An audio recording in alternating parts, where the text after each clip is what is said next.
tan distinto, pero con la misma intensidad. Un lugar que lo tiene todo y que está en el centro de todo.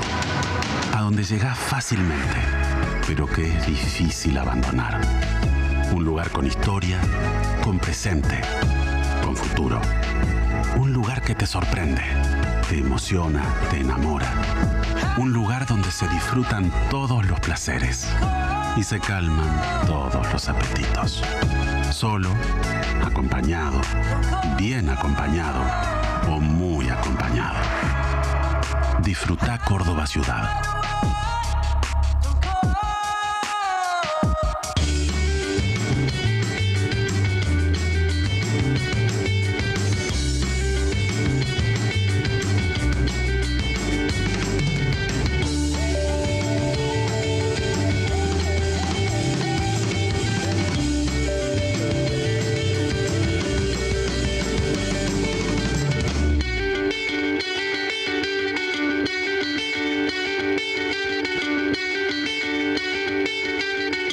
Hola, soy Rafa Pérez, CTO. My name is Rafa Perez from GeoTravitat. It's very important for us to understand the changes revolving around tourism as a cultural issue, and digitalization and technology of destination is a key aspect. Join us on the first GLOCAL forum to discuss this in detail.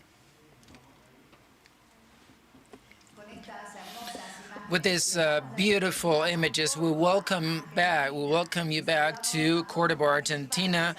Warm greetings to all the participants. We had over 1,600 participants. We're beginning our second day on the first GLOCAL Forum on Tourism and Economic Development, part of the 5th World Forum.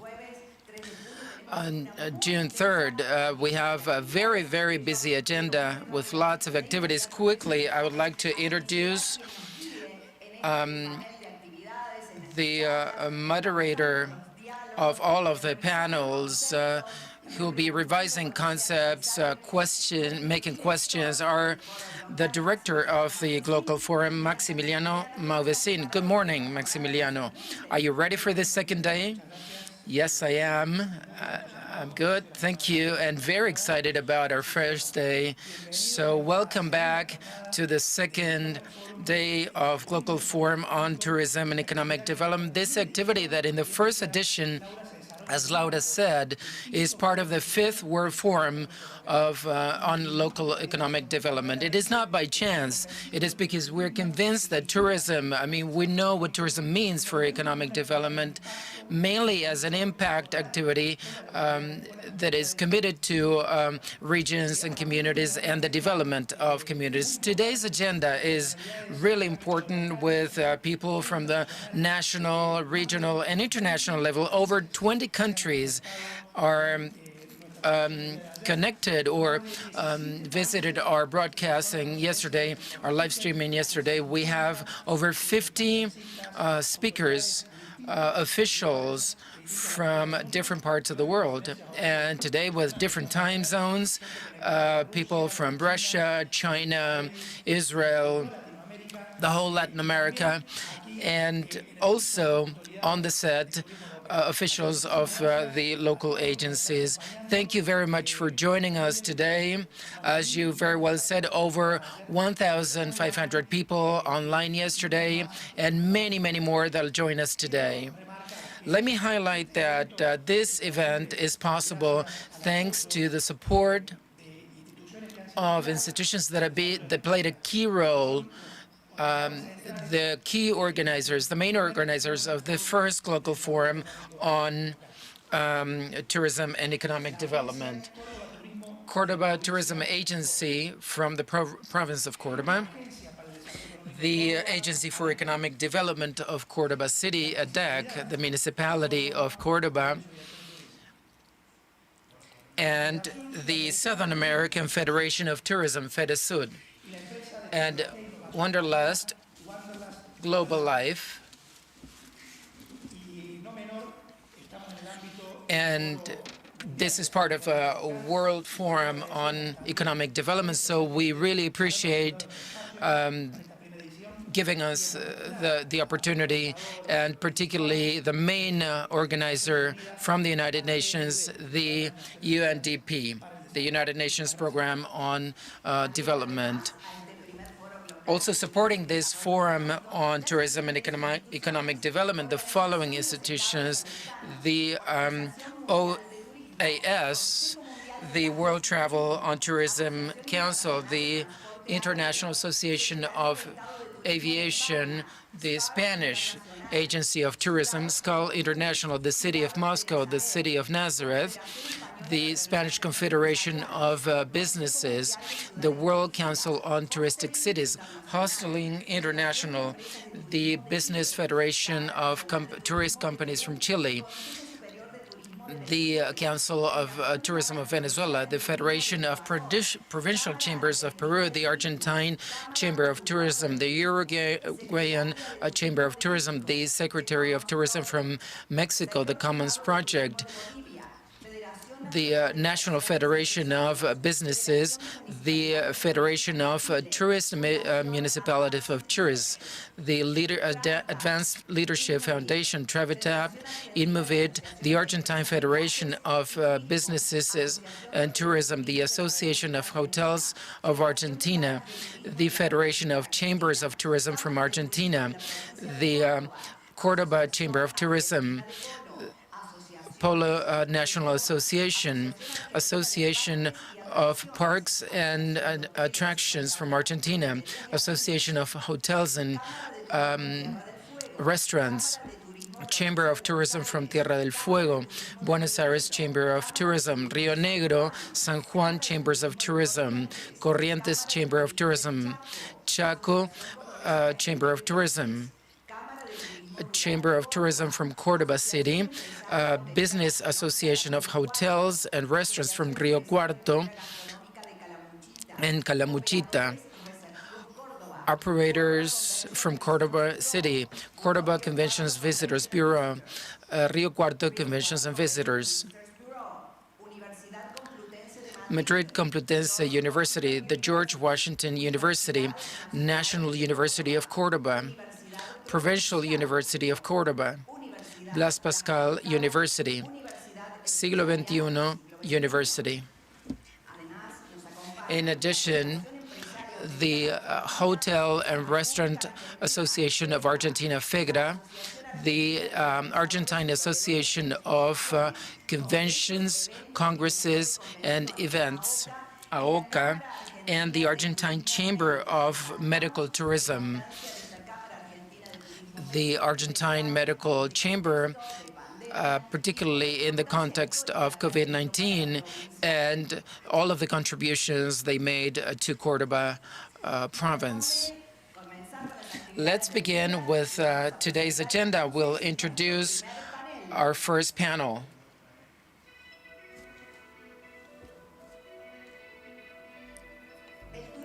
Tourism as a development driver in regional economies, moderated by Maximiliano Mauvesin.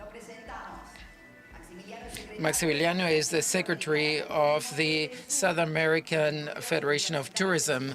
He holds degrees in social sciences, international relationships.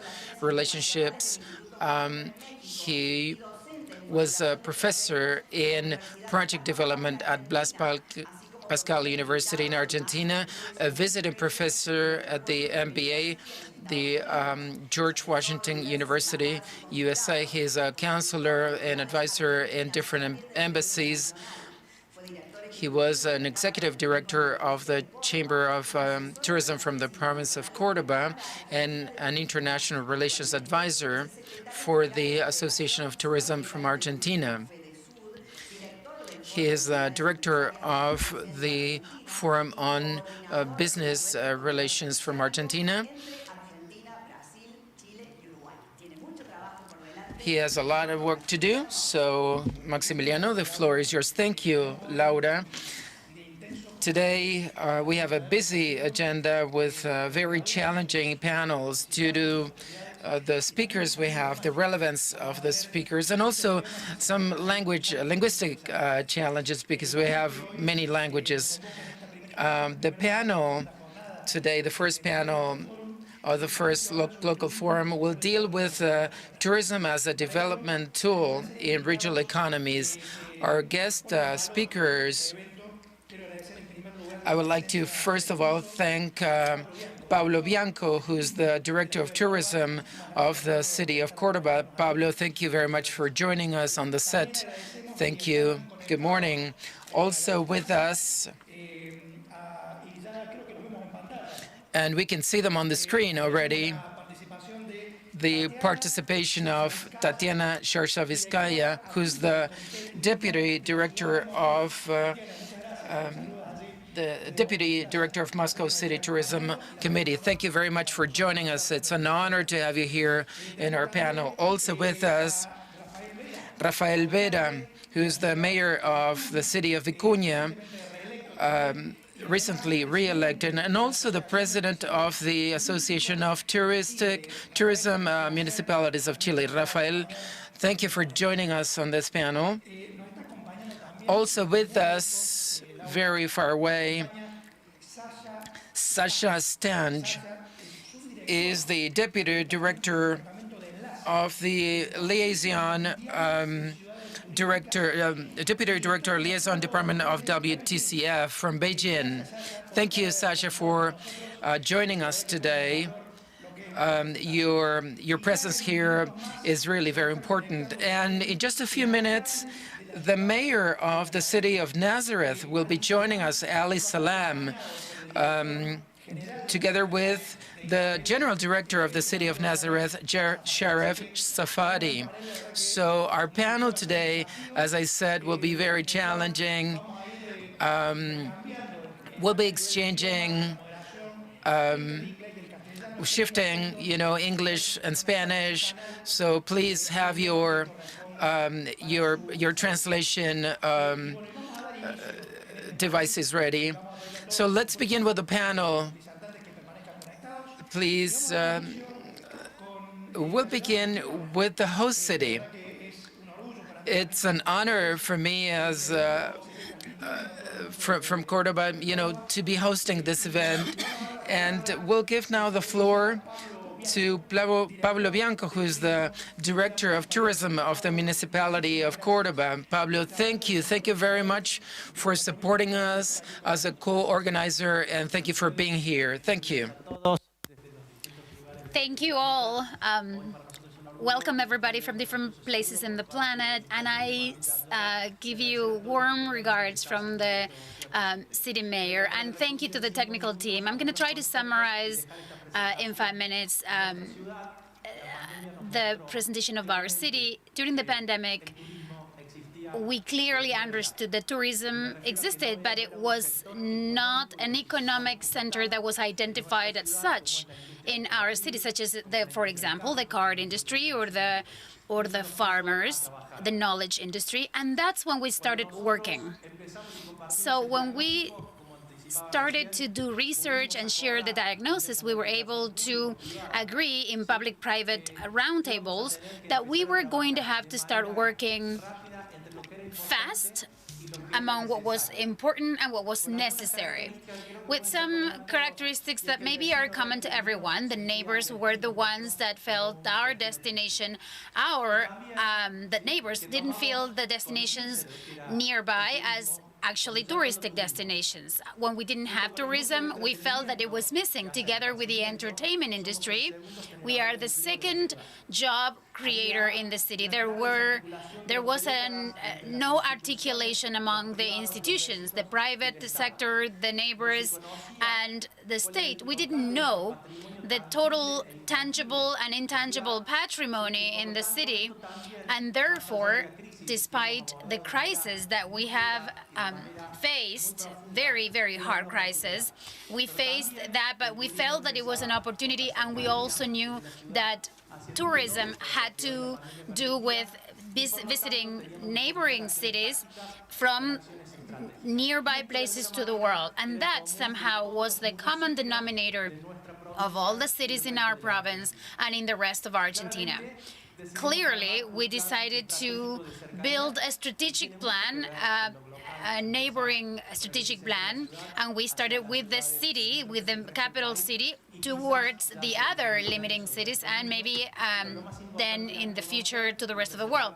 But the idea was to preserve the value chain, and understanding that tourism is not traveling, but making more valuable and strongly working in our patrimony so that people can enjoy it and recommend it, and from then on to generate value. Value as an experience, economic value as well. We defined a vision, a mission also to work and to carry it out. This was consensuated with all the different stakeholders.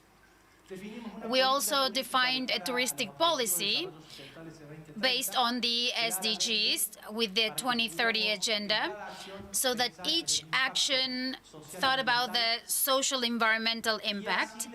And that way we defined a step to develop a plan, one after the other, step by step, first the city, towards the rest of Argentina and to the world.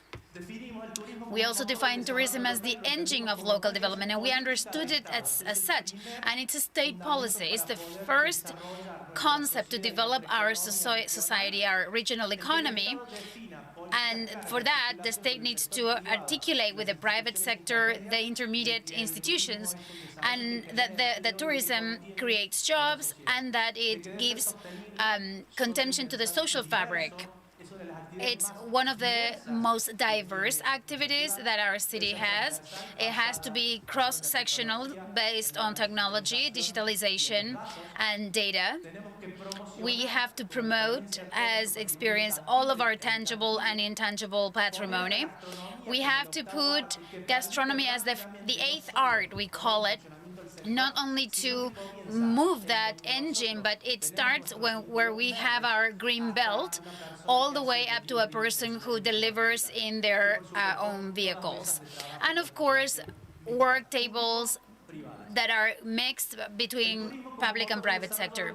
Tourism as the driver for local development, as I said, is an economic sector that is being measured, so we can show it in all its dimensions, and we have to put new regulations for it to be developed, for it to be taken care of, for it to be expanded, to be sustainable from the socio-economical standpoint and diverse, that has cross-sectional, that has innovation, and that works over on statistics, so that we can promote all the tangible and intangible patrimony, digitalize it with all the multimedia that we have in our hands allows it.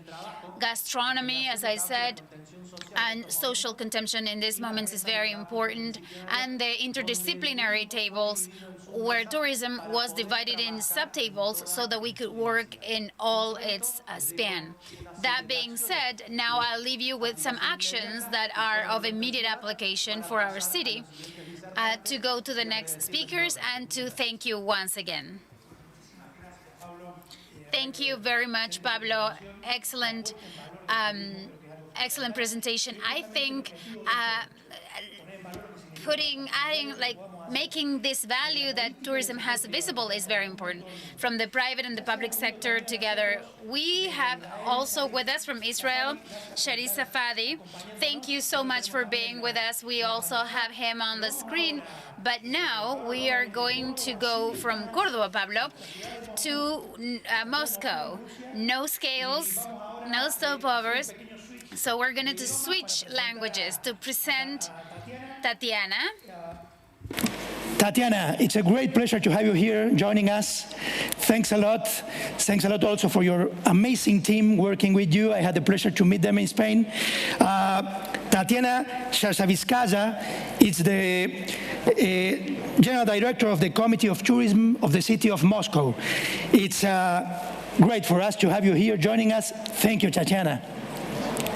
Thank you. Buenos días.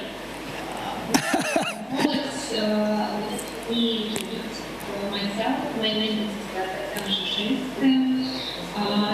I'm the deputy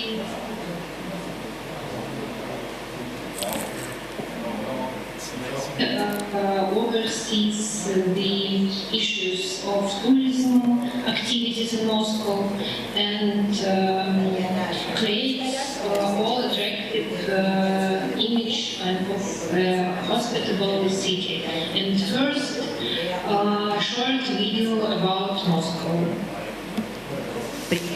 presentarles este video en ruso.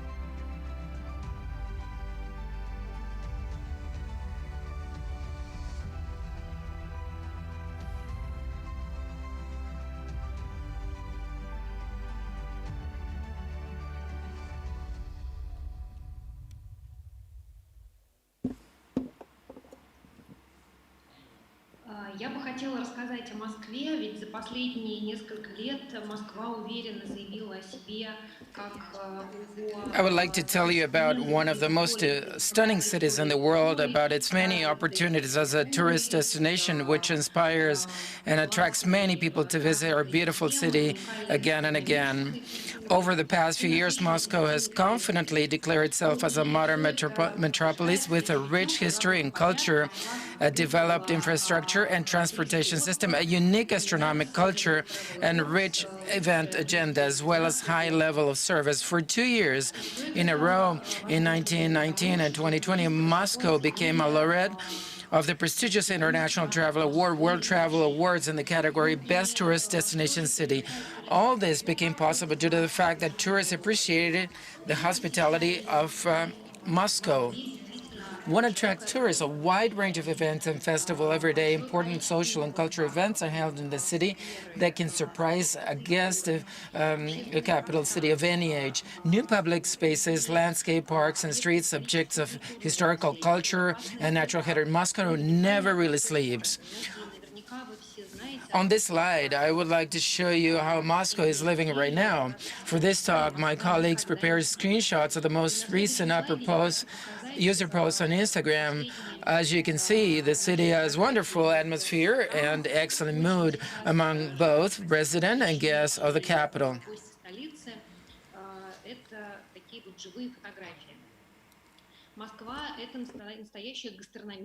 Moscow is a real gastronomic adventure. More than 15,000 public catering enterprises work here. An important project of the past year was the announcement of the appearance of the legendary Michelin Guide in Russia. Moscow will become the first city in post-Soviet region where specialists of the international rating will work. This fall, we're planning that Moscow restaurants and chefs will receive their first Michelin stars.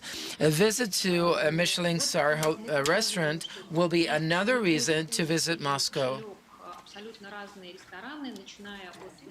To be honest, Muscovites love to eat, so we have a wide range of restaurants from gourmet cuisine to quality street food and exclusive service. 2 Moscow restaurants are included in the prestigious international ranking of the world's best restaurants for 2019. Guests of our city have an opportunity to find a location to their liking. City restaurants, cafes, and bars offer a wide range of dishes from traditional to signature cuisines. The restaurants are constantly striving to surprise their visitors, design, and business people. Moscow is getting out of the pandemic quite cautiously. We have both our own security protocols and international security standards. All cultural institutions, restaurants, and cafes are open in Moscow. Masks are not used on streets and open public spaces. It is safe in Moscow now. After the opening of borders throughout Russia, electronic visas will be earned. However, from May 29, 2021 to July 2, 2021, citizens of all countries can visit Russia without restrictions using their fan ID. Then they have right to cross borders repeatedly. Moscow can become an ideal preview or after party for tourists who love football, who will come to the European Championship in St. Petersburg. Two cities, a million impressions. Together with our colleagues from St. Petersburg, we develop a special projects to promote tourism in our capitals. Two cities, a million impressions. With this project, domestic and foreign tourists, including those planning to attend the matches of UEFA, will be able to plan their route in such a way as to visit all of the most interesting sites of both cities in one trip without having to choose between one to another. In Russia, this became possible thanks to RushPass. This digital service developed by the Moscow government helps tourists now in Spanish to plan their trip around Russia quickly and easily.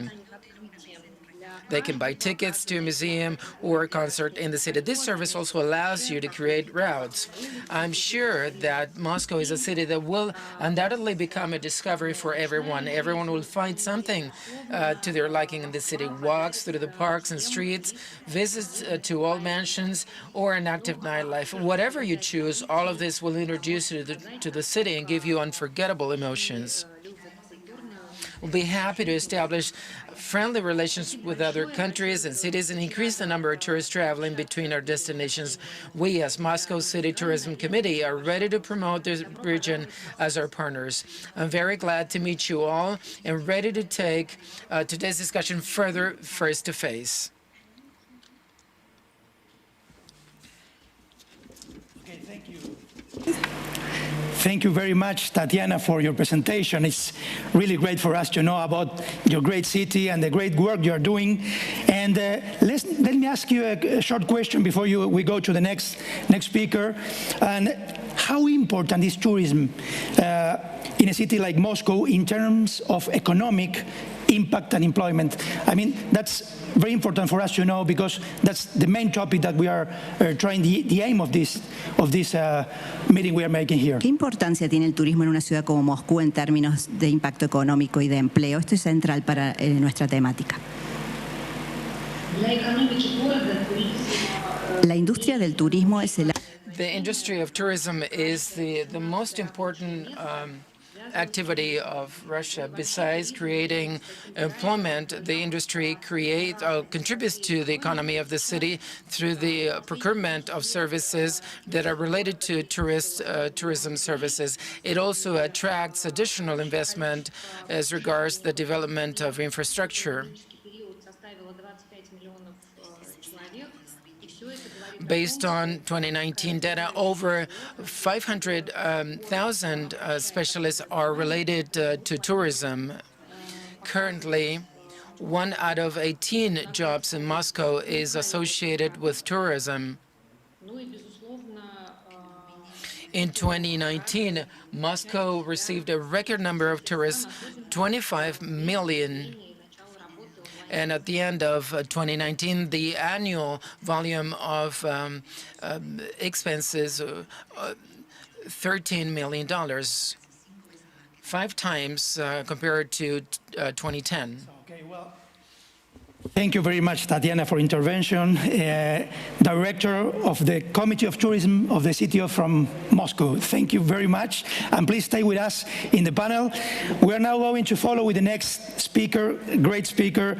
And now we are going and traveling directly to Israel, in the city of Nazareth. Sharif Safadi, thanks for joining us.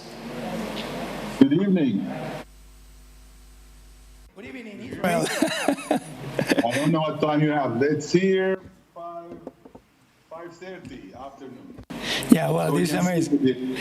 Good morning in Latin America, good afternoon some places, and good evening in Israel. Thank you very much, Sharif, for joining us. It's a great pleasure to have you here. For us, it's also very special to talk about a city like Nazareth, no? And well, the word is yours, Sharif. I know you are also intervening here in the name of the mayor of the city, Ali Salam. So please, the word is yours. Okay, thank you very much. So greetings from the citizens of Nazareth. On behalf of the mayor of Nazareth, I'm Sharif, the director. I will speak a little bit about Nazareth. and about the importance and the economy of tourism in Nazareth. I'm sorry, I'm not like Tatiana. We didn't prepare because there's no really a lot of time, so it's better to speak. Nazareth, as you know, it's a well-known city in the world because it's the place of the Annunciation. It's one of the cities which is important for the Christian world. And as you know, in Latin America, most of you study at school since childhood about Nazareth, you know, about the Holy Land. So Nazareth is a very famous place, especially for its Christian significance, the place of the Annunciation and the place where Jesus lived most of his life.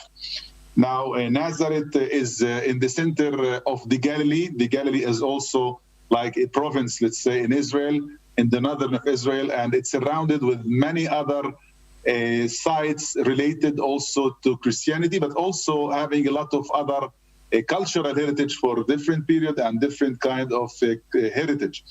So its location is important in the center of the Galilee, and that's why it attract a lot of people. And it could be the place where you can go from Nazareth to Tiberias, or the Lake of the Galilee, what they call it, or you go to the Haifa or other places which are important in tourism. So Nazareth is a nice location where people can go in one day to a place and go back to sleep in Nazareth. Nazareth actually, we can say 70% of the tourism which enter the incoming to Israel come to Nazareth. Most of the tourists who come to Nazareth are pilgrims, are people who come, you know, for like the Holy Land, for the sacred places, because most of the tourism come to see places related to Christianity. But in addition, we have the FIT, you know, the persons who come alone. And today we know there is a new kind of tourism, which we call it the cultural heritage tourism. People who are discovering Nazareth in different way, not only the religious places related to Christianity, but also they come to see the nice old city, the nice architecture, the nice old market, and also different traditional attractions that give you an idea about civilization and different religions and different periods which we had during history. If we speak about, you spoke about, Tatiana, about tourism and economy, we can say that 50% of the economy in Nazareth based on tourism. More or less 50%. I mean, we have hotels, we have restaurants, we have all different, you know, services that are related to tourism. So we can say 50% of the income comes from tourism, and that's why when there is any trouble or any crisis like the COVID-19, or when there is any tension in the area, we see that it influences very badly, and it causes harm or cause damage to the economy, because it's based on in tourism. And you see, tourism need the quiet, need the peace. And when you have such small event that what happened the last 2 weeks, the small week, if we call it, if it's a war or any, we can say a little, you know, tension, it causes a problem because tourism are not coming. We suffered a lot last year, like any other place in the world, because there was no tourism because of the COVID. And that's because we have 50% at least based on tourism. We have in Nazareth around 2,200 rooms, more or less. It goes from 3 to 5-star hotels. We have also some hostels. We have some guest houses in Nazareth. There is a new, we can say, phenomena that many people, especially young people, in the last 10 years, they are taking houses in the old city and they are restoring it, and they make it like new boutique hotels or new nice, let's say, special places for, like we call it the guest houses. But it's in a special palaces or even traditional houses that make the people who come to Nazareth look for it, because it's inside the old city where people can discover the history and discover, let's say, the architecture and the history of Nazareth in different way. And it's unique places where you have also the old city and the old market People can go eat and even make marketing, buy things, and feel the place in different way, and they feel it not like a tourism. They live like people, local people in Nazareth, where they used to live once. If we speak about there is many also in Nazareth is very famous. If we speak about tourism in the gastronomy, in the culinary, because Nazareth today it's considered the best place to eat in Israel. It has the traditional food, traditional restaurant, but it's also had fusion things, mixed things, different cuisine or kitchens. And if you follow what is written about Nazareth in the newspapers and even in tourism, travel agencies, it's mentioned all the time that Nazareth is the best place to come and eat, not only for the incoming, but even in the interior, let's say, tourism. The Israeli who come to Nazareth, they come from different places in the weekends to eat. And this is one of the attractions in Nazareth, I think. And we sell Nazareth not only as a religious and not only as a heritage place, but also as a place where you can come and find the best food. And not because I'm a Nazarene, really, it's a good place, and you're all invited to come to have a taste of Nazareth and to really enjoy. In Nazareth, if we speak about Nazareth is not in the World Heritage list, but we are working on it. We already made a study, and already in 1 year or less, we will present it to the UNESCO in Paris to see if we can get it into the list of as one of the cities of the World Heritage City in the Patrimony, World Heritage Patrimony. There is a lot of projects in Nazareth recently. It's related to tourism, and it's related also to projects for housing, project for also in trade, and so we can invite. I mean, it's important for you as a forum and a platform. We invite you, and we need your help as businessmen, as investors, to come and invest in Nazareth. It's worthy. It's a place which is growing up. You can build new hotels, and we can give all facilities for lands, and it's worth it to come and visit, invest in Nazareth, because our plan is to arrive to 5,000 rooms. Already we have, as I said, 2,200 rooms, but there is a possibility to arrive to more thousands of rooms, and a lot of people who come to Israel want to sleep in Nazareth, but our problem is that there is not enough rooms that they can sleep in Nazareth. That's why sometimes they go out of Nazareth to sleep. So it's worth it to invest, and there is a possibility. Actually, I can say more things about Nazareth, but if this is more or less what I can tell you. If there is any question, I can make additional, let's say, intervention. But I don't know. I still have 1 minute, 30 seconds, right? I can say that Nazareth is about 100,000. If we speak about just, it's 100,000 people living in Nazareth. It's a unique city because we have the Christians and the Muslims living together. And also next to Nazareth, around it, there are Jews, let's say, cities and villages. So it's a place where we can say it's a place where you can see that there's like peace, there's like a convivence, people living together. Even if you hear about problems here and there, but in general, there is a peace and there is a convivence between religions and between also people, between sects. So it's a nice place. It's a place where we can also give some lessons how people can live together, how religions can live together in a good way.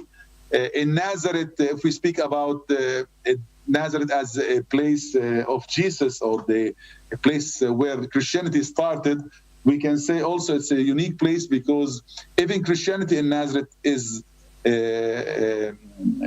unique because we have all sects of, all different people of Christianity, all different sects.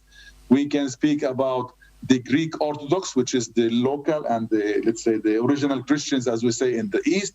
But we have Greek Catholic, we have Roman Catholic, we have Anglicans, we have Protestant, we have Baptist even, the American one.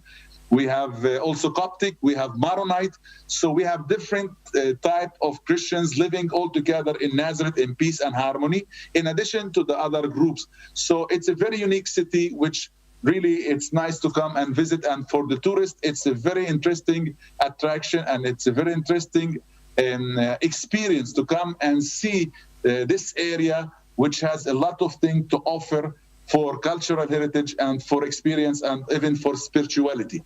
So at the end, as I can tell you, it's Nazareth is the last thing. Maybe I don't know if I said it's 100,000 people.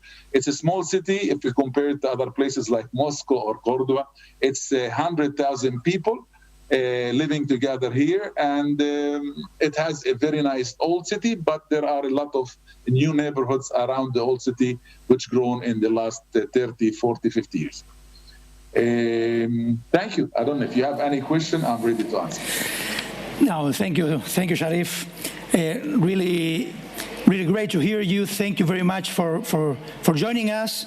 Also in the name of Ali Salam, the mayor of the city of Nazareth, Sharif Safadi, the general director of the city of Nazareth. And it was amazing also to hear from you that 50% of the GDP of the city comes from tourism. Now, like yesterday, some of our speakers were saying, now with this situation, with this pandemic, if we can find something good from this situation, is that we can realize how important is tourism for the local development and for our world. So thank you, Sharif, for sharing with us those numbers and your intervention. And please stay in the panel. Well, now we are switching again the channel and the language.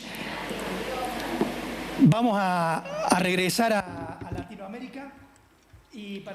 We come back to Latin America now. For me, it's a great professional, personal pleasure to introduce you to someone like Rafael Vera.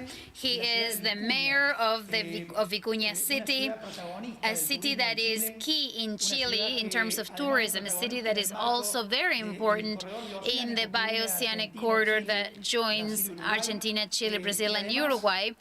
And he's also the president of the Mayors Association, Touristic Associations in Chile. Rafael Vera, a pleasure for us to have you here with us. How is the weather there? Vicuña is pretty famous around the world for having the clearest skies. Is that right? That's right. The clearest skies are in the city of Vicuña, and it's a huge responsibility we have, and also a pleasure. You know, when we get home, look at the sky and see all of the stars, really a pleasure, really hard to explain. Greetings to all of the panelists and everyone behind this, because this GLOCAL forum allows us not only to become close, but also have the chance to share experiences. For Chile, 20 years ago, tourism was not really very important. We felt that our neighbors, particularly Argentina, Peru, and Brazil, and other countries in the region, were more attractive than our own country. And we realized, after traveling the world, I was lucky to be in Russia and in St. Petersburg, and to be really in contact with beautiful sceneries. I also had the chance to be in Europe, Prague, Paris, Greece, also the Holy Land, Budapest, and really beautiful places. But you know, then you come to realize that the difference is really important. There are different kinds of beauties, and we don't always fall in love with the same beauty. And even though it's true that Africa, Europe are really, really beautiful, the beauty of our continent is really, really unique, and it's worthwhile visiting it. I also was lucky to visit Argentina, and I see so many places that are really unique in the world. And I don't see this, I see this in my country. When you say Vicuña has the clearest skies, that is true. We don't say this, the astronomers say this. So we are called the world capital of gastronomy because so many places, so many restaurants, and we have the largest observatory in the territory. We estimate that in 2020, only 70% of gastronomy in the world will be in our country, particularly in the regions that we live in.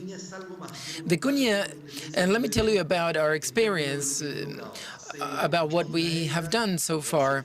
In less than a decade, 8 years ago, when we took over the responsibility to manage touristic resources of the city, we were given the responsibility to continue for the next 4 years. Vicuña, due to its beauty, had to open to the eyes of the world. And we were able to build that a long time. Clearly, today, this city in the last 5 years has increased 500% in terms of tourism. And we believe that we're doing things right. And together with gastronomy and Gabriela Mistral, who is the Literature Nobel Prize, then we can understand that tourism can also be connected with culture. And European countries show us every day how culture and tourism go hand in hand. So this is what we're trying to do. Some people call us the new Tibet of Latin America. Why? Because of the energy we have in our city, which can be compared to the energy that people feel when they go to Tibet. And many other things make us really different. But I would also like to say that to really consider the situation we're going through, this GLOCAL forum enables us to get to know one another. Tourism will continue improving and increasing despite the pandemics. Tourism has to become responsible. We have to understand that the world changed, and we have to understand that beyond what we wish to do is what we can actually do. And we should take all of the necessary measures for tourism to be conducted in a safe way.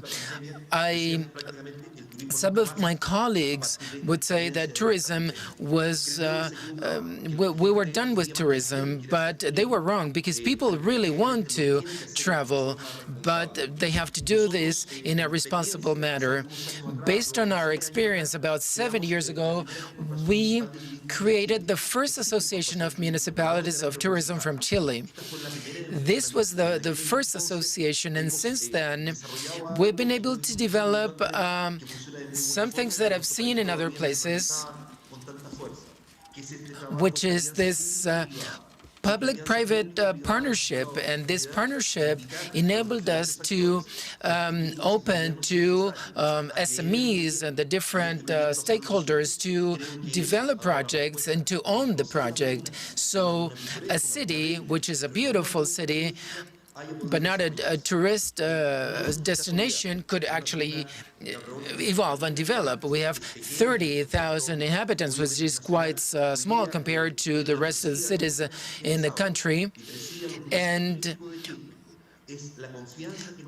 now we've been able to show our city, and when you do things right, then this can be escalated to other territories. So this responsibility we have as authorities and officials, we have to understand that territories are strengthened once tourism arrive. They become more beautiful. So, and their people feel proud of their own place. But we have to be concerned about this fact that this tourism is effectively, as they said a few minutes ago, it goes along with the SDGs, the 17 goals posed by the United Nations. What we need to consider that, the rights of fresh water, environment, that are actually involved in the development of tourism. So tourism should not be a factor for devastation. So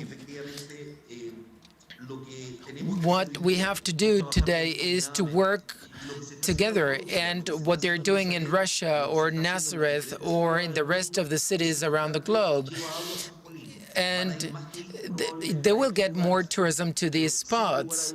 But without a doubt, if we all believe in tourism and we make a contribution, I must say that we'll have a lot of tourism, and we always have the opportunity to develop tourism in a sustainable manner. And this will allow our economic development to become stronger. Thank you again to the organizers, because this is a wonderful opportunity from different corners of the world to speak to the world as a whole, to feel citizens of the world, and based on that, to build a contribution. Only if you're united and we respect each other, we can move forward. Having listened to everyone here is really important. As a mayor of our territories, we need to learn to listen to one another so that we can implement human rights in a better way, human rights that were left aside for many years. That's all. Thank you again. And I invite you to the heart of the Elqui Valley and the cradle of Gabriela Mistral, the city that actually saw the birth of Pisco, the city of Vicuña. And when you come, you'll realize that you're in a special and distinct place. Thank you very much. And thank you for everything you're doing from Córdoba. Thank you, Rafael. It's an honor. And we have to go to Vicuña, and everybody's saying here on the set, and during the break, you'll see a beautiful video of Vicuña City. Thank you, Rafael Vera, the mayor of Vicuña and the president of the Association of Tourist Municipalities from Chile. And this is related to GLOCAL, global and local, large cities of the world, large capitals and small cities, because they are also leaders in tourism. And now, to wrap up this panel, we will change languages, because we'll go to the Deputy Director, Liaison Department of WTCF. Sasha Stang, connected from Beijing, General Director from the department from Engage, from the World Tourism Cities Federation, connected from Beijing. Sasha, what time is it there now? Son las 11 casi. You speak Spanish, come on. This is unbelievable. Español. Greetings from Beijing to everybody else.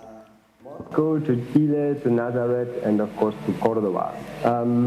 It's a great pleasure to have been invited to this panel, and I'm not representing any particular city. I'm representing a whole set of cities, and in order to better have an idea what we are doing, I have the idea of showing a video that could be briefly shown. I think that would enlighten us and give some indications of what WTCF is standing for.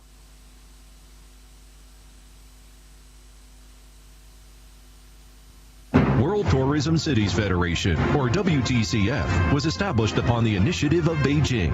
It is the world's first global tourism organization based on cities. It now has 223 members and 6 branches, including 148 city members from 75 countries and regions, institutional members covering the whole tourism industrial chain. As an international tourism organization focusing on cities, WTCF has grasped the development trend of the industry, the report on world tourism economy trends, and given a new boost to the development of global tourism.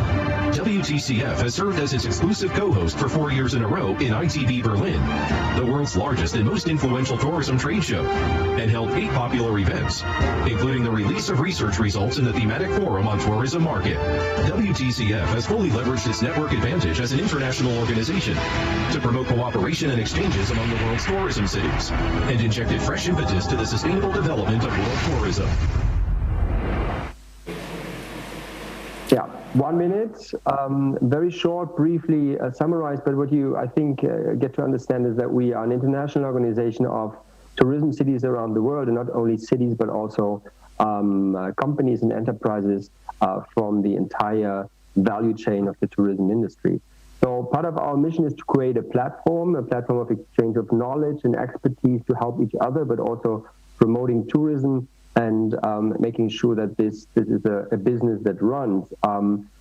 We do research as part of our services, and as mentioned in the video, we have a yearly World Economy Tourism Trends report, which is measuring and analyzing the economic impact of tourism or the lack of tourism and the consequent impact on the sector. But I would like to put my view a bit broader, because our slogan is also better city life through tourism, and that is a message that WTCF really stands for. If properly done, tourism is more than just a business. Tourism has been always an economic activity that needs the support of a lot of other sectors to make the visitor experience actually an impacting and long-lasting memory. So it's a business based on people. It's a business that is made by people for people. It's a service. It's nothing that you can take home and consume at your place. It's something you travel for. It's something that is intangible and is consumed in the place you travel to. That means the territory, and it needs obviously not only the territory but the local community. So I believe like apart from the economic impact, tourism can go much further. We have heard it a couple of times already in presentations. Tourism can be a facilitator for many different developments. We have heard already that pride is something. Bringing people into a place also makes the local community and host realize the value of their own culture, of their own traditions, of the entire setting of the community. And I think that very often can help to spur or to ignite entrepreneurial spirit, and hence start an upgrading of certain deprived or stigmatized areas. So bringing people in, sharing your life with visitors is lifting up your own self-esteem, and then can relate then later to economic advantages. There's something else into play that I think is crucial. Tourism can convert places as well. So as I said, like sometimes old industries disappear, and we have vast territories that do not have a lot of things to show as we think. But me as an urban planner, I know and I've seen that there's a lot of potential there in those areas that are not yet fully developed for the next step in their history. And that is visitors that want to see a place, they want to see a history, industrial history, they want to see how things were done 100 years ago, how they were produced. And I believe that converting those places in not only new apartment blocks, but maintaining them is developing a creative area. And that leads to the last point that I would like to make. Tourism is also one important part in the competition between cities, because nowadays the cities are trying to get, let's say, investment from abroad. They try to become innovative, but for doing so, they need also talent. So there's a battle for talents, and the more attractive a city is, the more talents it can attract. And that is something that where tourism really is important, because people see places when traveling, they enjoy places when traveling, and maybe they kind of consider a place is interested to live. because it's not only the salary package for the new generation that counts, it's also the experience of enjoying life in a city. And tourism can contribute to have an infrastructure in place that is probably sustained by a greater part also by visitors. And that makes a place more livable and eventually attracts the talent that make the economy grow and spur and ignite more innovation in such a place. So I believe in that aspect, tourism is often underestimated. We can measure tourism in terms of statistics and economic impact, but there is a lot of soft factors that make tourism important for cities, for our cities, but also for destinations worldwide.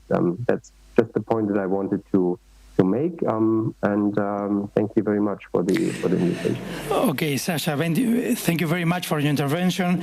I loved your phrase when you said tourism can convert places. I think that's something very important, a very good phrase for us in this meeting. And well, we are finishing this amazing panel. We had I don't know if we can put them all on the screen.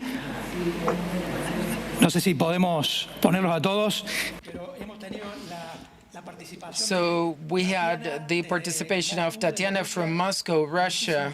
Thank you very much, Tatiana, for your participation. Also with us, Sasha Stange from Beijing, representing the WTCF. Thank you very much, Sacha. You spoke Spanish. We were not aware of that. We were surprised.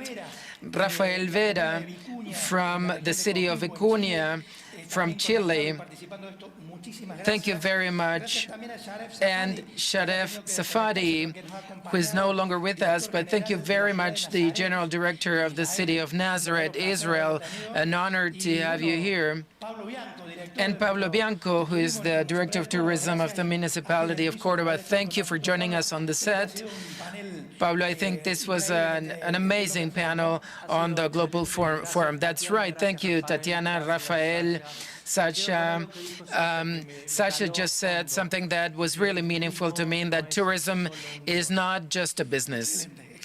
Excellent, then. Excellent reflection.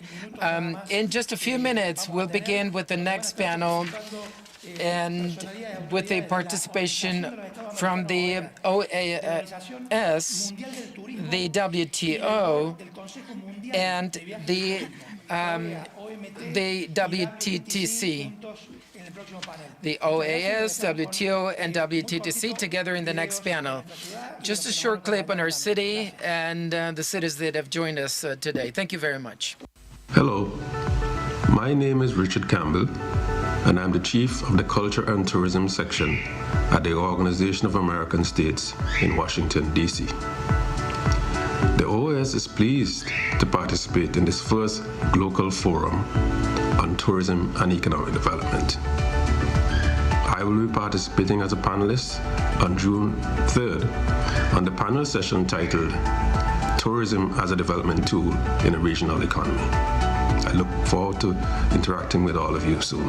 Bye-bye.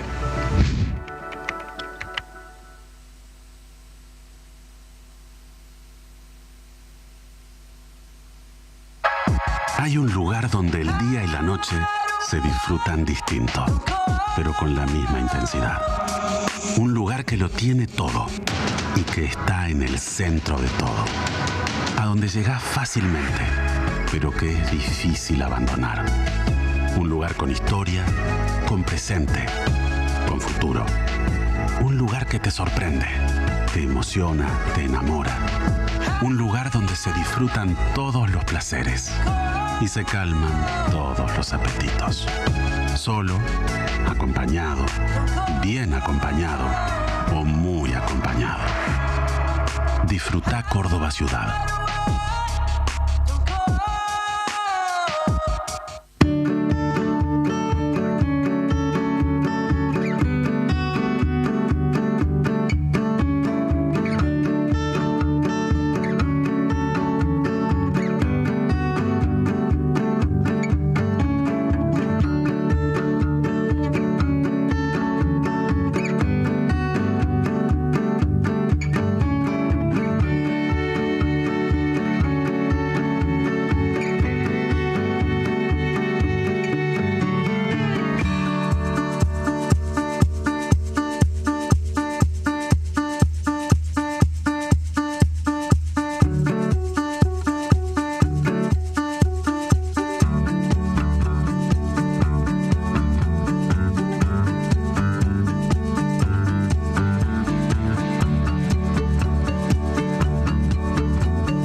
Bien, les saludamos a todos desde Córdoba, Argentina. We'd like to greet everybody from Cordoba.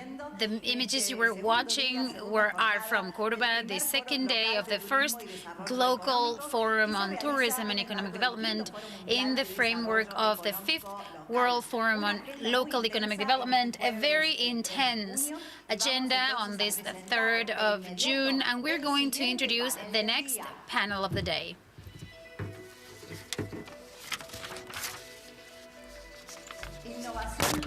Touristic innovation, key factor for the recovery of the touristic activity. Moderator, Santiago Novoa. Santiago Novoa is a specialist in tourism at the OAS. He's licensed in legal sciences, graduated from the Diplomatic Academy in Ecuador, and has a master in social sciences from the University of Amsterdam. As Ecuadorian diplomat, he developed several roles in the Ministry of Foreign Relations in his country, especially in economics and multilateral connections, and he represented Ecuador in councils and embassies. He was acting member of the OAS. He was re-elected several times as VP of subcommissions and work groups. During his experience as Ecuadorian diplomat, he was part of many meetings, international meetings. Right now, he is executive at the comprehensive development of the OAS. Good morning, Santiago. The floor is yours to present the next panel. Thank you very much. First of all, I'd like to thank Cordoba for having invited us to this event. I had the opportunity to see Cordoba, to visit Cordoba. I would have loved to go back. Unfortunately, the pandemic didn't allow it, but it's a beautiful province. It's an amazing province. I was very well impressed when I saw it, and I'd like to congratulate you for this excellent event that we are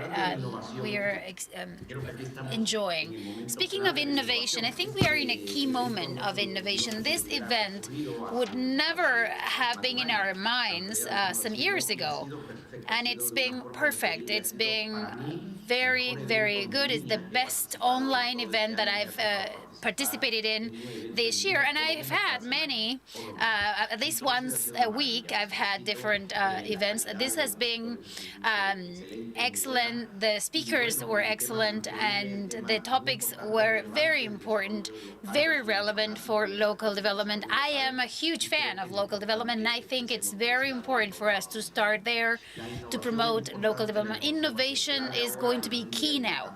The world was already changing before, but now it's doing so at high speed. If we don't start using new technologies, we're going to be completely out of date.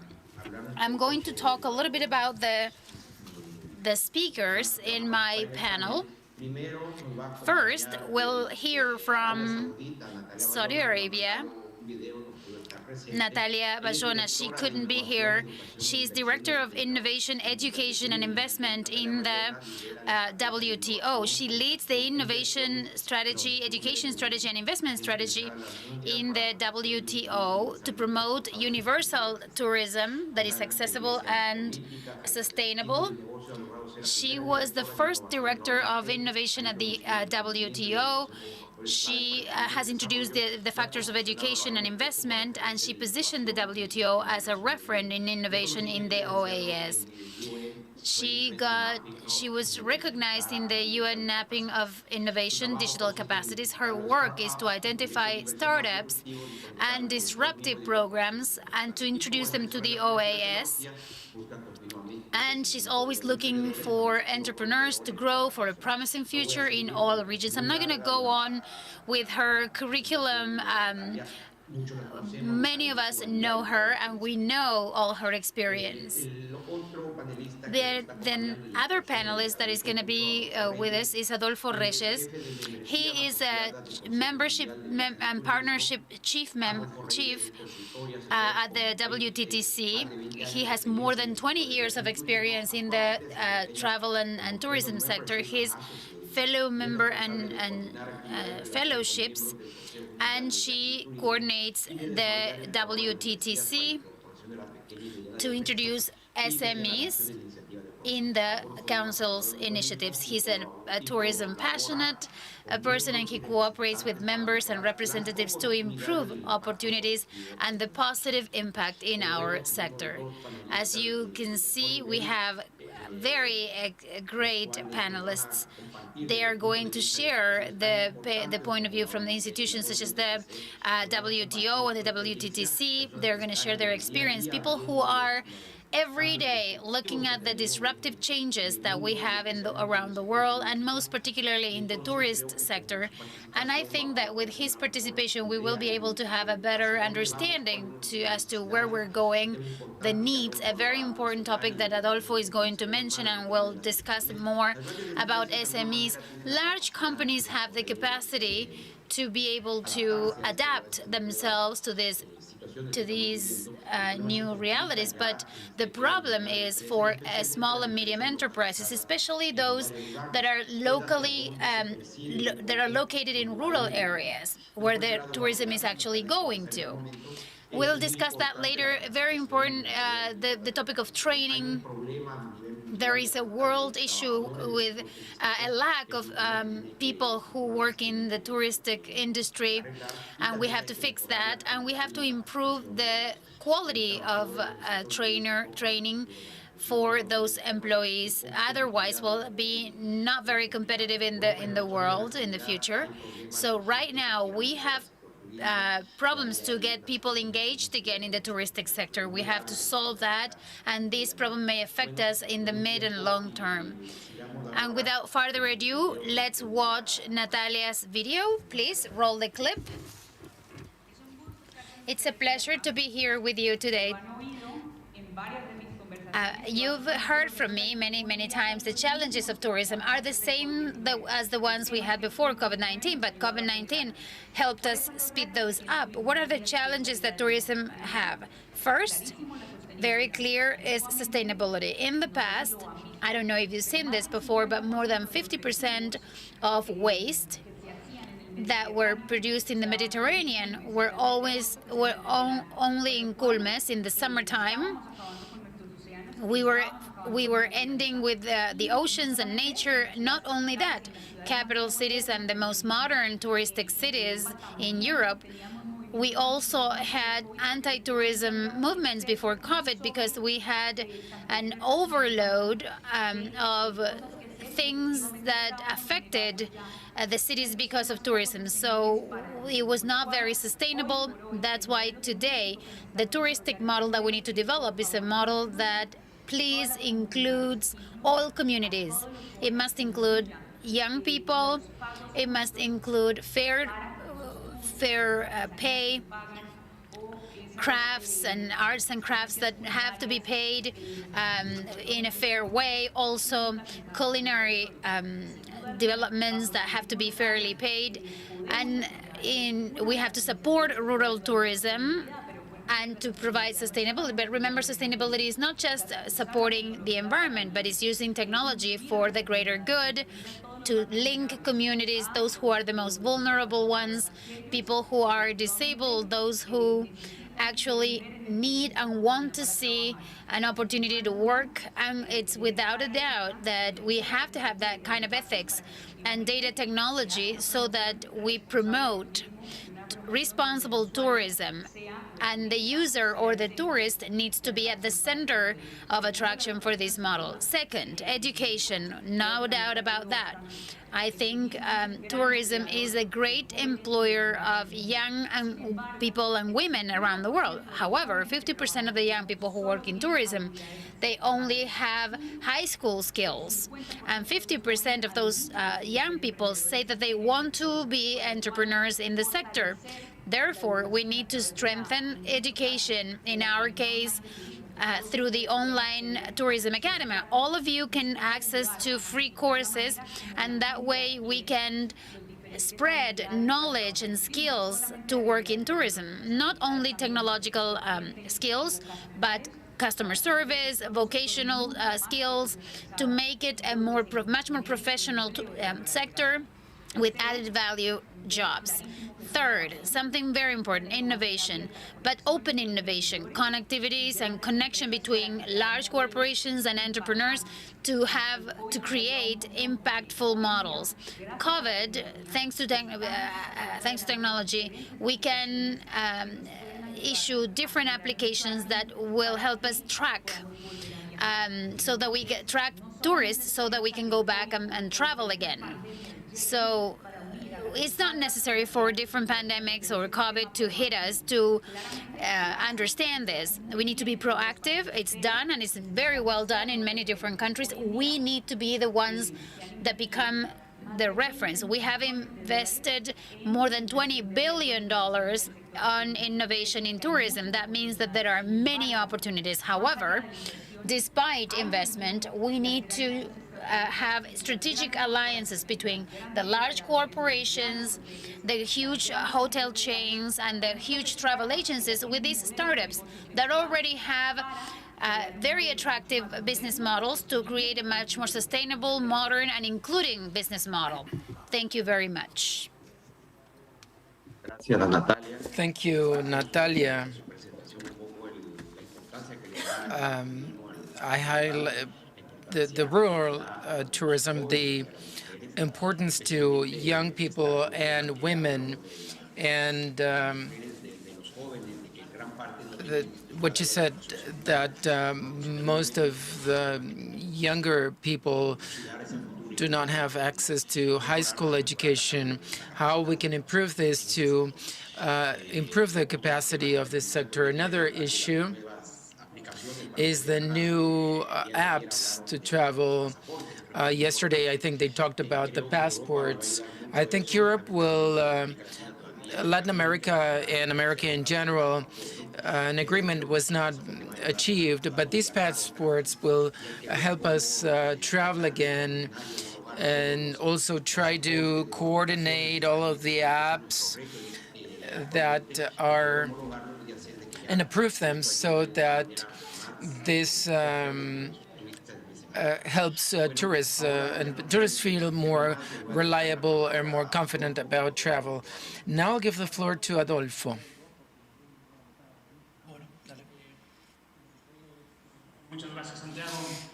Thank you, Santiago, and thanks to the event organizers. I'll first begin with a brief presentation on the WTTC, some hard data, and the meaning of tourism. This is something we've done as tourism, that is to provide data on the hands of governments for them to make decisions that support tourism, and also highlight the local and regional importance of tourism in terms of economy, and also tourism used as a tool for recovery and innovation. The WTTC represents the private sector of travels. We represent each of the different sectors, as you can see on the screen: airliners, airports, cruise liners, tour operators, and other companies that they are interested in tourism. So we gather the leadership of these companies, as you can see on the screen. This is just an example of presidents and CEOs that are represented and that support the WTTC. As you can see, not only the most important companies in the world, there are over 200 members in the council. We also have a section that gathers SMEs that can join us, given the importance as regards job creation and the development of local economies. Now, until last year, tourism had been growing for 10 years at really fast levels compared to global economy. And since the pandemics, and these are 2020 data, tourism dropped. So when we accounted for 10% of the global economy, now 5.5%, $4.7 billion. So it's a decline of almost 70%. Even more damaging is the losses of jobs. 334 million jobs, and now 272. That is a drop of 62 million people that have lost their jobs due to the pandemics. And this was not worse because governments set out systems that supported companies that could actually support their business. But this is at risk. Last year, one out of 4 new jobs were related to tourism. We are really an important labor force, and we have to recover this. So having this in mind, here you can see the decline of tourism in the different sectors. Declines have been really significant globally. You can see that countries being more dependent on tourism have dropped even more. They are in dark green, and countries that are not as dependent have had a slightly lower drop, but it's been significant, accounting for over 40%, and in terms of employment, 17 to 27% in the case of North America. As you can see, the impact is quite significant. Some key issues just to understand what to do in terms of recovery. On the one hand, you can see the crisis in the past, such as the financial crisis or 9/11. These were crises that it took us 3 years to recover, and the financial crisis was much faster. And as regards COVID-19 crisis, 22, 23, the recovery we expect it'll be much faster. That is, reopening borders will actually improve the situation. Now, as regards innovation in tourism, let me highlight 3 main concepts: geolocalization, augmented reality, and digital identity and biometrics. These 3 areas will help improve tourism. Geolocalization helps destinations mobilize their people to have fewer people and fewer clusters. So if you know where people are located, then people can be informed of other areas by putting some financial benefits. Augmented reality, you can see how, for example, a Colosseum looked like in the best times. You can see what happened before, the history, and so people can actually know more without having additional guides, just with the use of technology. And digital identity and biometrics will help us travelers be safer, faster, and so that more people can actually travel in the future. To conclude, this is about the future of travels and tourism. There's an acceleration regarding the digital agenda with the webinars we are carrying out these days, and also as a result of biometrics and digital identity, the sustainable agenda, as Natalia had mentioned. Some of the protocols that have been implemented will remain to be able to coexist with the virus. And we also need to, as I said, coexist with the virus. These are 4 aspects we need to consider for the future, and to continue adapting. So this is the end of my presentation. The floor again back to Santiago. Thank you, Rodolfo. Your presentation was really interesting. The issue of employment that you discussed, this issue is really having a great impact. Right now, there are countries that were able to keep employment rates, but Latin America, Africa, or Asia, developing countries mainly, the impact has been much greater. In the case of the United States, probably it was not as hard, but unemployment has been really severe. But a lot of these people that lost their jobs moved to other sectors. I was told recently by someone that is specializes in tourism when they, in 2007, 2010, in the Spanish financial crisis, a lot of people moved to tourism, and they stay there. Now, those people that lost their jobs in tourism moved to other sectors and will not go back to tourism. And there's this issue of training. So, because how much time do you need to train people, and these people will now go back to their jobs? And at some point, I think we need to consider the issue of jobs and income levels, and we see that people don't want to go back because they are getting the aid from the states, so it's better for them to live on that aid. But this is just a small part of the problem. The problem is that in the sector, we have really low-paid jobs. These are low-paid jobs. So how we can improve this? This is just an idea that is coming up, and this is a discussion that has been really becoming relevant. Your presentation was really good, and thank you very much for it. Unfortunately, we don't have much time to focus on the 4 aspects that you mentioned, because each of the 4 points you talked about, I think, deserves to be addressed in a different presentation. So we can see that Madrid, Barcelona, I'm talking about geolocalization, they can do it. I mean, the big countries can do it. But how can we have countries such as Ecuador, where I come from, Bolivia, Ghana in Africa, or in the Pacific, Asia Pacific, how can they implement these new technologies? How can they do it? And SMEs, because a lot of larger companies will be able to make these changes that the world is, I mean, we're being pushed.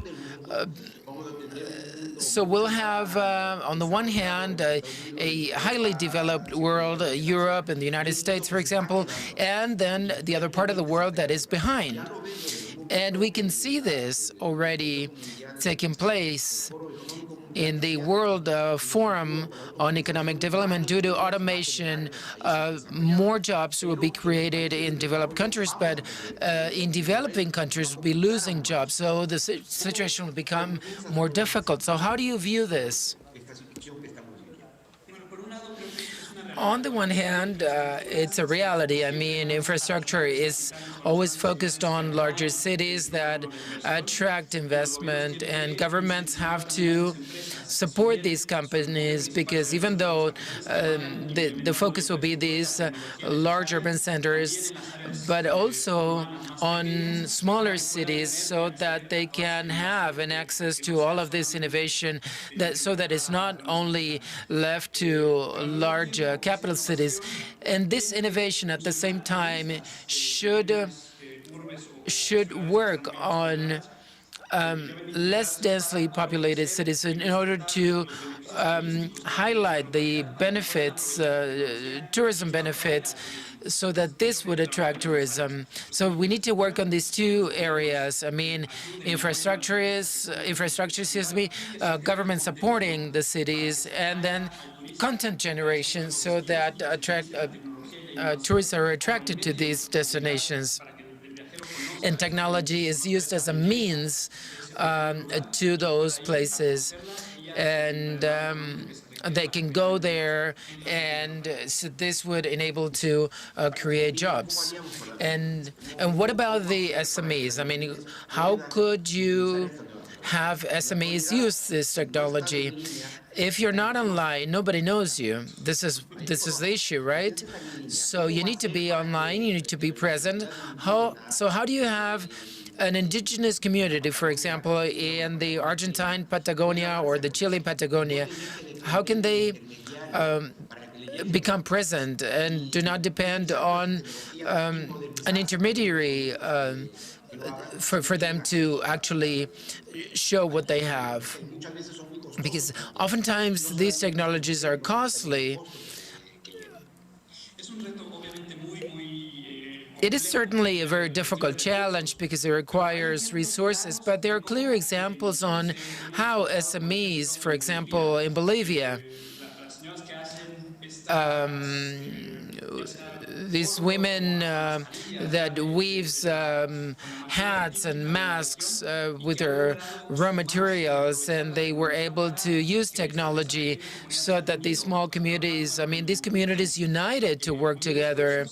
They joined efforts, and they had the necessary channels to upload this information on the social media to get to the people. That it can be done, of course. Support is needed. Knowledge, Natalia talked about it already. She talked about education, how important it is to educate people in the rural areas, urban areas, so that they can join. People have the necessary knowledge, and that these communities that are isolated are not are closer. This I understand. It has some negative things, but it's important to really integrate communities and small businesses.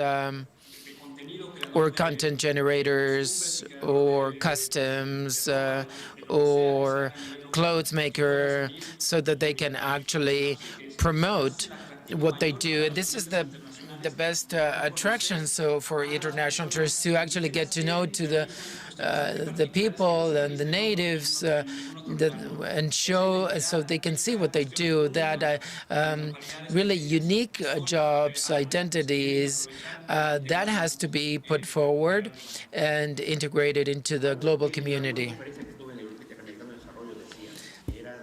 In one of the talks I heard in the World Forum, they spoke about orange economy, and what you're saying, I think, is related to that. The importance as a sector to promote innovation, creativity in rural areas, where most of the jobs will actually be created. So here we can see an opportunity we have in the sector to grow. Somebody said yesterday, this is a cross-sectional sector because it affects many other sectors. So this is, I think, a very important challenge, and I believe that large companies, members to WTTC, have an important role to play. So we need to collaborate, to cooperate, because if a destination is damaged, it affects us all.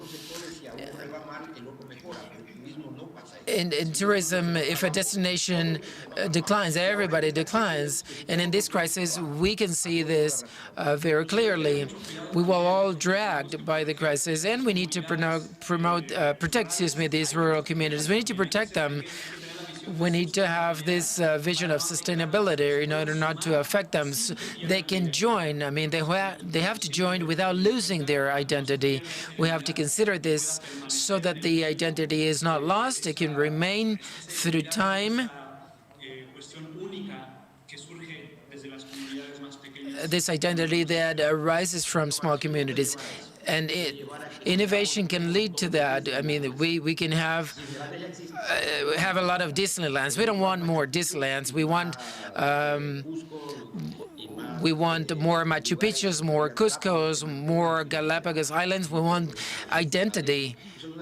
And this is really important, and we have to protect that. Unfortunately, globalization is a phenomenon, not an ideology. We have to adapt to it. We try to mitigate it as much as possible. And I think the role we have as tourism is to support this so that identity is not lost. Thank you for mentioning identity, because identity is really crucial. In a document released by the Smithsonian Institute, in the Declaration of the Road of the Incas, the document stated that tourism helps indigenous communities not to go to the cities, or if they go to the cities, they come back to their communities so that cultures and languages are not lost. And so innovation can be disruptive in this sense, or can help us traditions to be maintained. There is something interesting that you mentioned about Bolivia and the Lake Titicaca and the other islands. They use technology a lot, and when you get there, you're really impressed by the technology they're using, and it's a good experience, but we have to be careful for them not to become a distant. Thank you very much, Adolfo.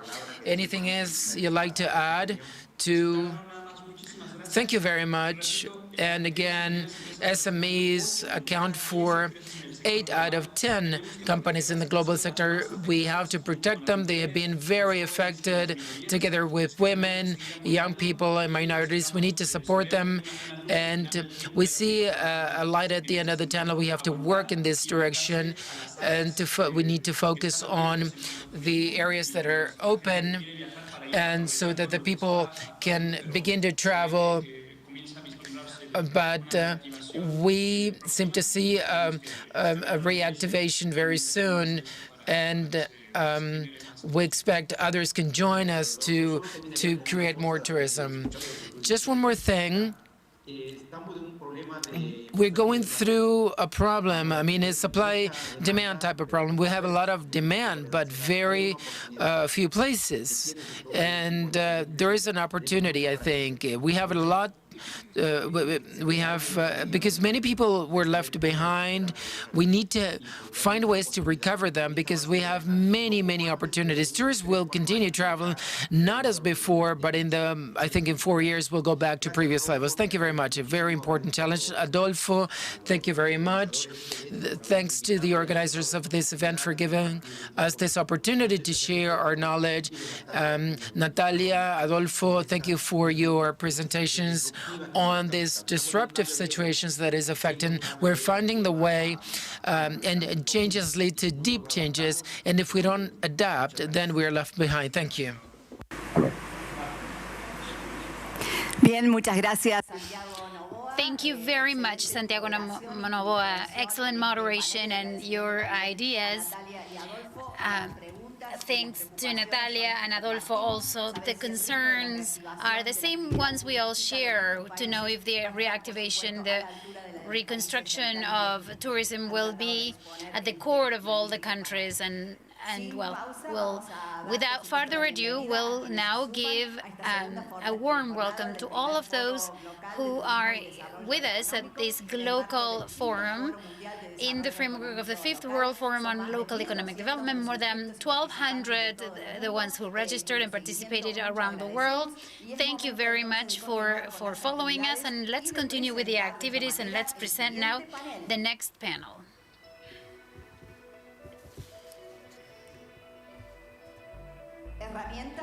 Tools for touristic and cultural interpretation. And we are going to introduce the participants, the co-organizers of this first GLOCAL forum. So we'd like to thank you very much, not only for being part of this panel, but also for all the support to plan and to put this forum together. We really like to thank you. I'm going to introduce first Álvaro Garnica, graduate in the University of Suffolk, Boston, and has a diploma in entrepreneurship Entrepreneurial Services by Complutense in Madrid. He specialized in production, distribution, and marketing of the audiovisual industry with more than 30 years of international experience, mostly in Europe and the Americas. During all these years, he's worked in relevant places in the audiovisual media, where he directed many TV channels in the U.S. After working and living for 23 years in the Americas, he goes back to Spain and he founds the Global Journey Consulting that participates in the board of members of the Tourism World Organization, World Tourism Organization. And right now, he is operations director of Wanderlust Global Life, in charge of Trabitat, and we also have Rafael Perez from GeoTrabitat, and have a great conversation. We are following you from Córdoba, Argentina. Thank you, Laura. A pleasure to be here. We want to thank all of those who are listening to us and the organizing committee. First of all, I apologize. We hope to have one of our co-workers to moderate, but due to external reasons, she couldn't be with us today. So I talked to Rafa and we worked together. We would rather have this meeting a little bit more informal, more like a conversation, understanding that we're going to discuss a very important topic, such as the touristic and cultural interpretation tools. Something that I think is very broad to cover, maybe in this short time. So we prefer to express or to teach you a little bit what we think about, how we have interpreted the situation, the market, the industry, to put together a project that we are involved in, which is Trabitat. It's a traveling app, and to show you the analysis, the reflections, and how we put this product together. I hope you like it. I'd like to thank Rafa for being here with me. He is a great person. He's very important in the development and the product that we have in our hands. If you agree, I'm going to share a presentation.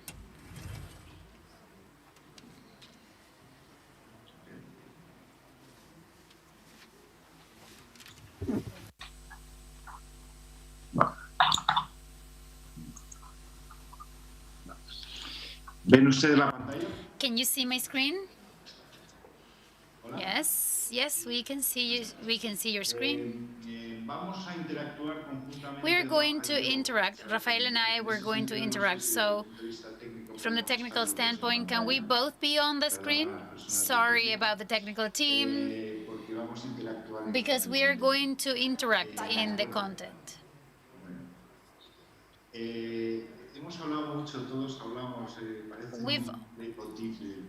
We've all talked about the leitmotif, the tunnel that we're in. And I don't think it's just our industry that is in this tunnel. After what we've been going through, I think we don't need to dimension it, but we see the light at the end of the tunnel. There are some differences, of course, with maybe some situations that are more complicated than others. But I think we've already distributed enough, half the vaccines. Countries are getting together and trying to end this pandemic. The question here is, okay, what's after this channel? What's at the end of the tunnel? What do we expect to find at the end of the tunnel? In other words, this is not something new. Before the pandemic, we already had in our industry a very strong need to evolve in the touristic arena, but this light at the end of the tunnel, I think, is teaching us that there is maybe some other habitat for the touristic industry, and I think that's what we want to discuss today. I totally agree with you. Everything that is related to the dynamic of this tunnel. The dynamic of tunnel, it has an entrance, a long, dark tunnel, and it has the end. You reach the end of the tunnel. And that's, we're now wondering, where do we want to go? Where do we want to go after this channel? Like, that's the reflection, and that's what we started thinking about when we had to choose a model. I think that we should position ourselves intellectually, at least, in a framework that allows us to give sense to everything that has to do with this tunnel concept. And the image that you are looking at, this is the post-tunnel model. This is the framework that Rafael was mentioning. And from here, we departed from this model in order to build these tools for change. I'm going to be very short because maybe it's a little complicated, but we worked on 3 axes.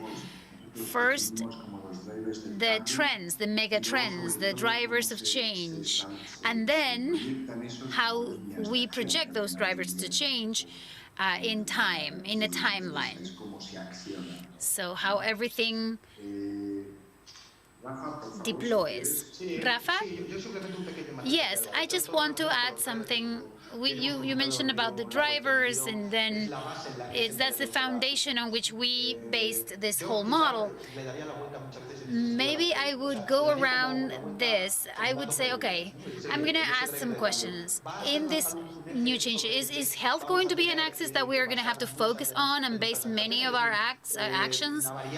Is that a variable that we will have to take into account a lot more now? All this time that we've been locked in lockdown without being able to go anywhere, it would be interesting to perhaps provide tools and actions to avoid social isolation. The financial uncertainty, of course, is key. What tools are we going to be left with? How are we going to work on the payment mechanisms and how to prevent fear? Tourism somehow has to manage all these variables.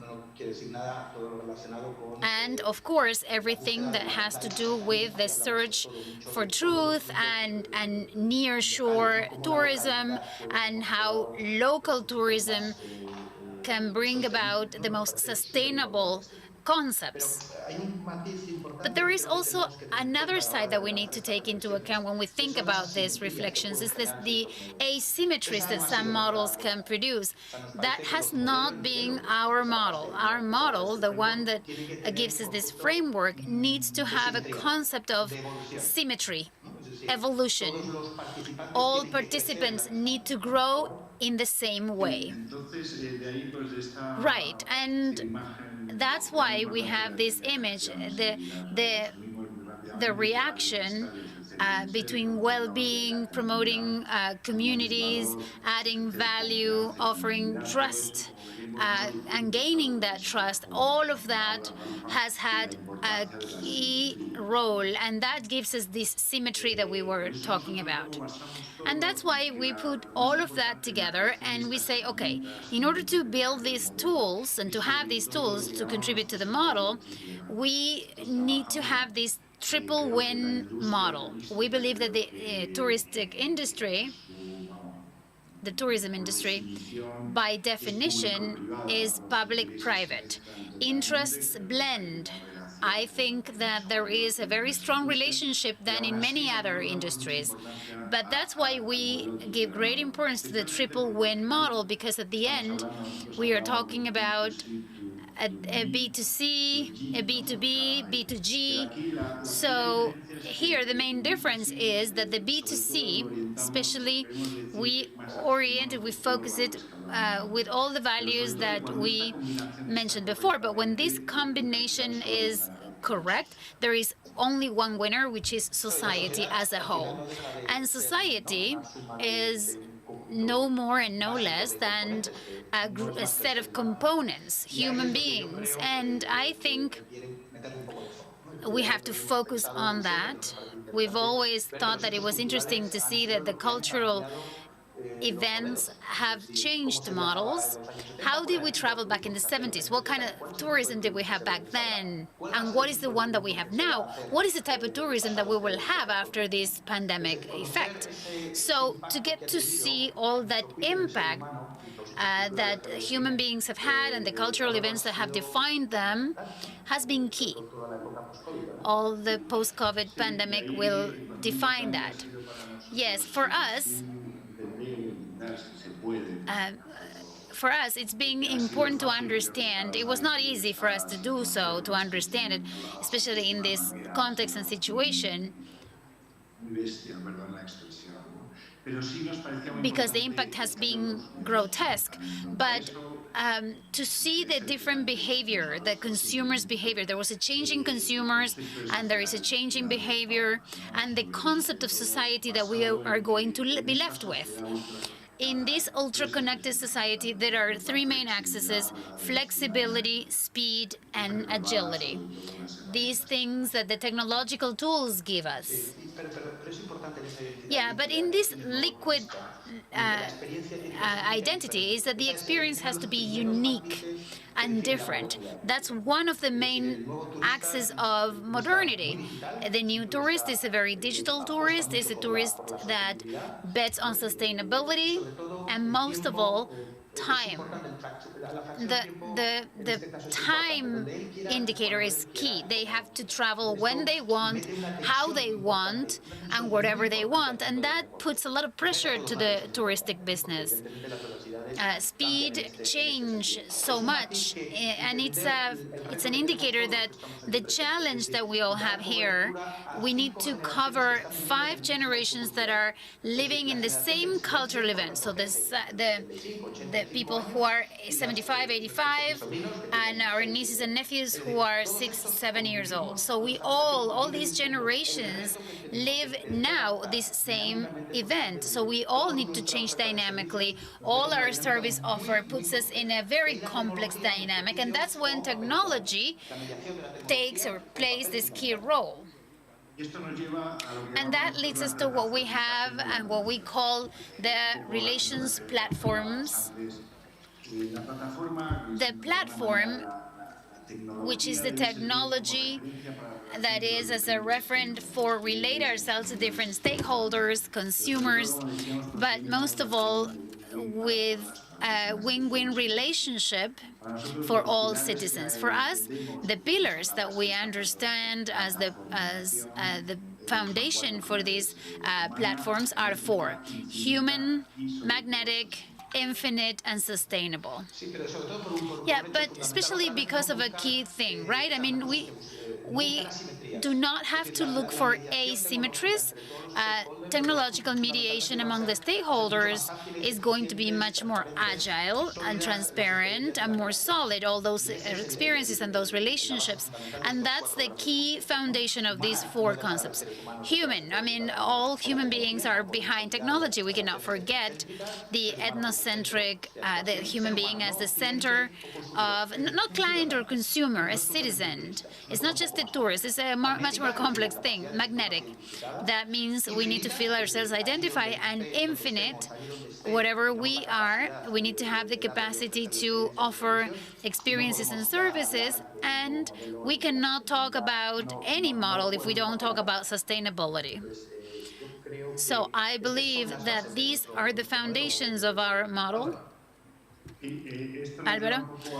Yeah, that's right. And we are going to explain 2 of the tools, technology tools, that Wanderlust developed.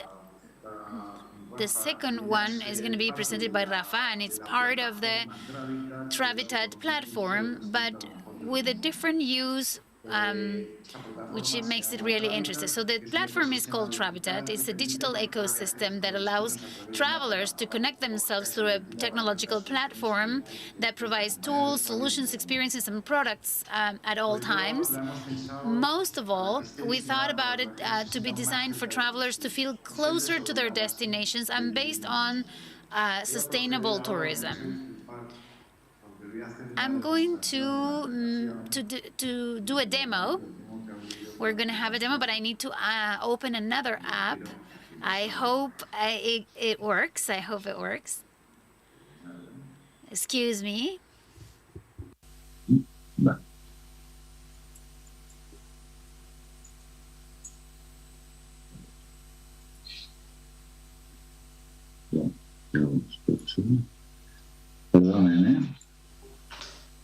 I apologize. I'm trying to open the app.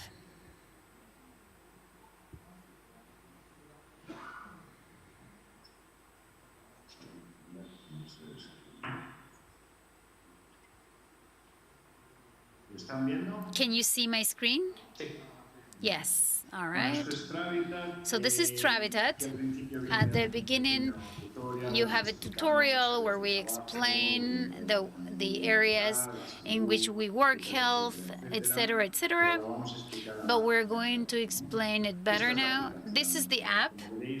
As you can see, somehow, before when we talked about the work framework, we said, okay, we emphasize the change drivers. And that's what we wanted to reflect here. We're going to talk about different areas that we consider that complement what may be a traveler's life, but at the same time, it needs to have some purpose and use in their everyday life.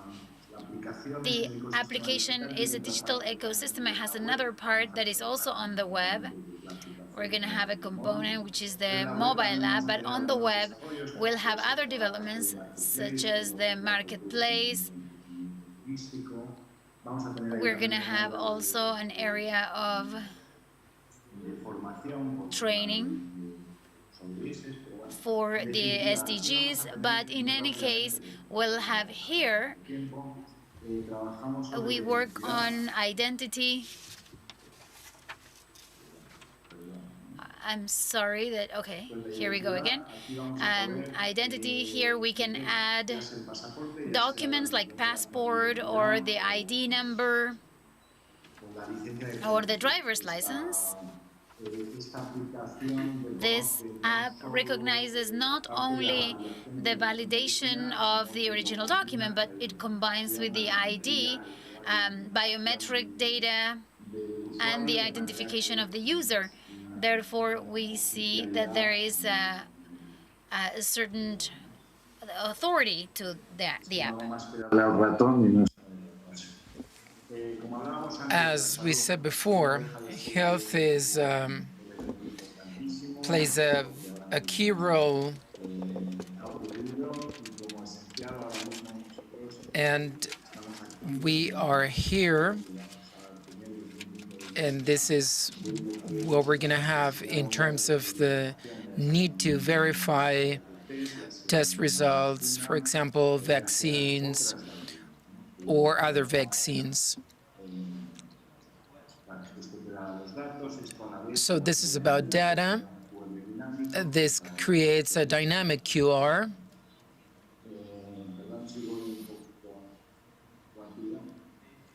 I apologize if I'm going too fast. It's important that, well, payment, that is, here we'll create debit cards. We're working with issuing banks. We have some already in the region. We're working on debit cards. And the idea is that these, debit cards can be used and cover all the needs of travelers. This debit will have some specific features that can be used within the ecosystem. And the concept of payment, we understand it as a way to actually deal with essential problems that a lot of countries have in terms of, banking, and we'll also work on travel market. This is very important. This is going to be sort of a search engine for accommodation, transportation, and so on. How hotels, hostels, and we believe it's important, and we are including an online market and an online shopping. A lot has been said about cultural diversity, so we really think this is very important. And at the back, in the shopping or travel market, we gather user relations, destinations, and finally, there's another channel for entertainment about places, programs, activities, and this is pretty much the way we're used to. So all of this is focused on we'll have 3 different levels. A membership level, as a partner, as an ambassador, as a volunteer. But this will be a sort of a rewards type of program associated to all of the members and open to the industry. We're talking about a dynamic model. And most importantly, these benefits and rewards are being oriented so that it can be used in many countries. We believe this is the new tourist model, and also consider the importance of development. So we need to, just briefly, I don't know if there are any other questions, but this is the ecosystem that, in a way, collects everything we talked about. And now we'll discuss a practical case just to show you how technology works. In this case, that relates to touristic mobility.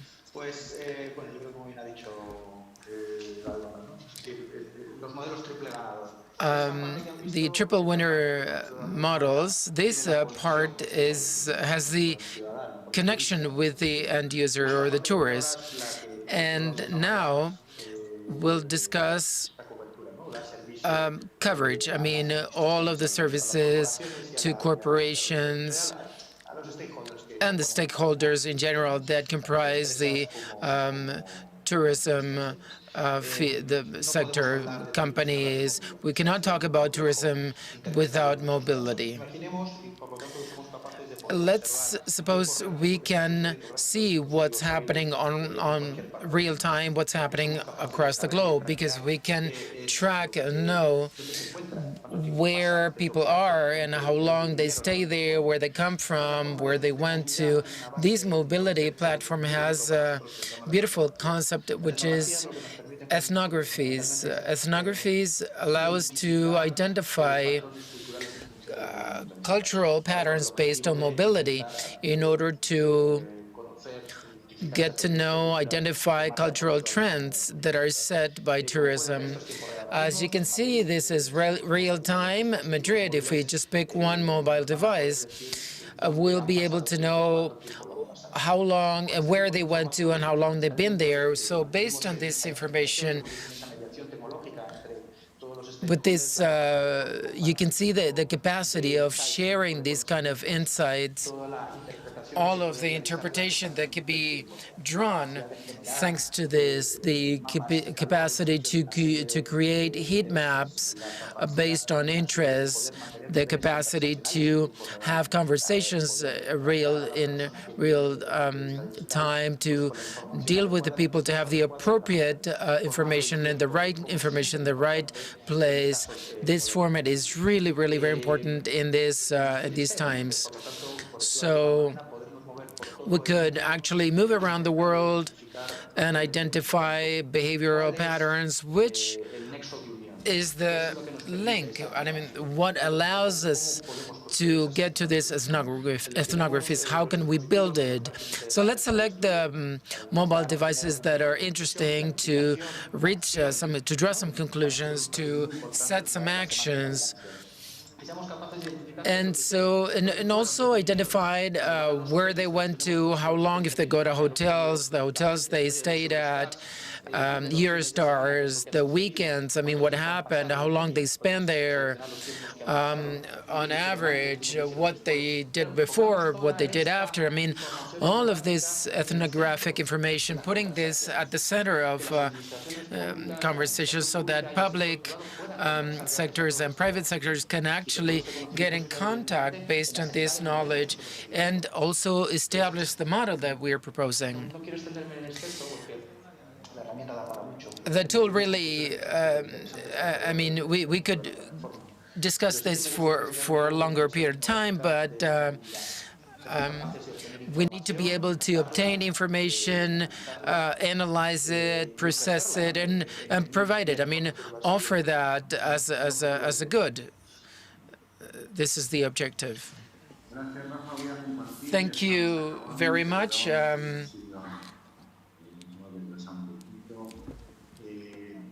We're concluding this panel with this. We try to show you the difficulty to, well, address such a very long topic, so different, I mean, based on the different national country scenarios. Collaboration between public and private sector based on platform design of the relations that will help a natural transition where technology will be the main mediator of change, that would standardize conversation between the different stakeholders. This is essential, and as I was said at the beginning, the winner will be society as a whole. Digitalization, we can't help but talk about it.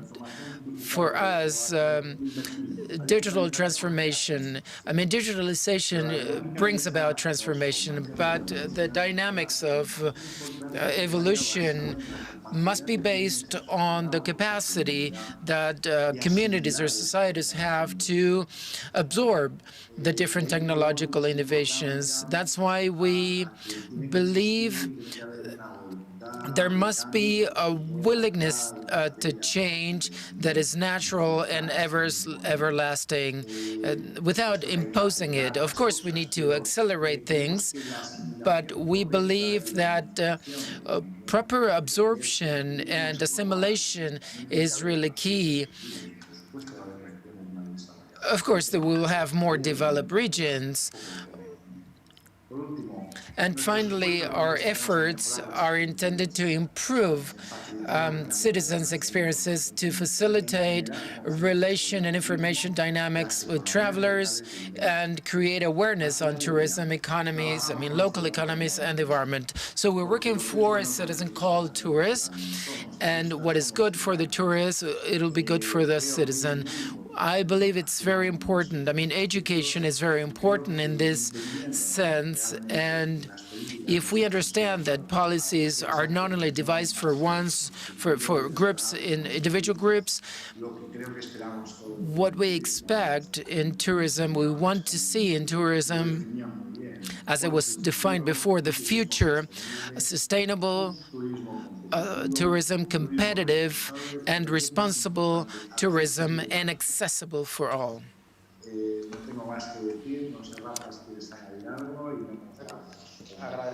I'd like to thank you all. Thanks to the organizers and the panelists. Thank you very much.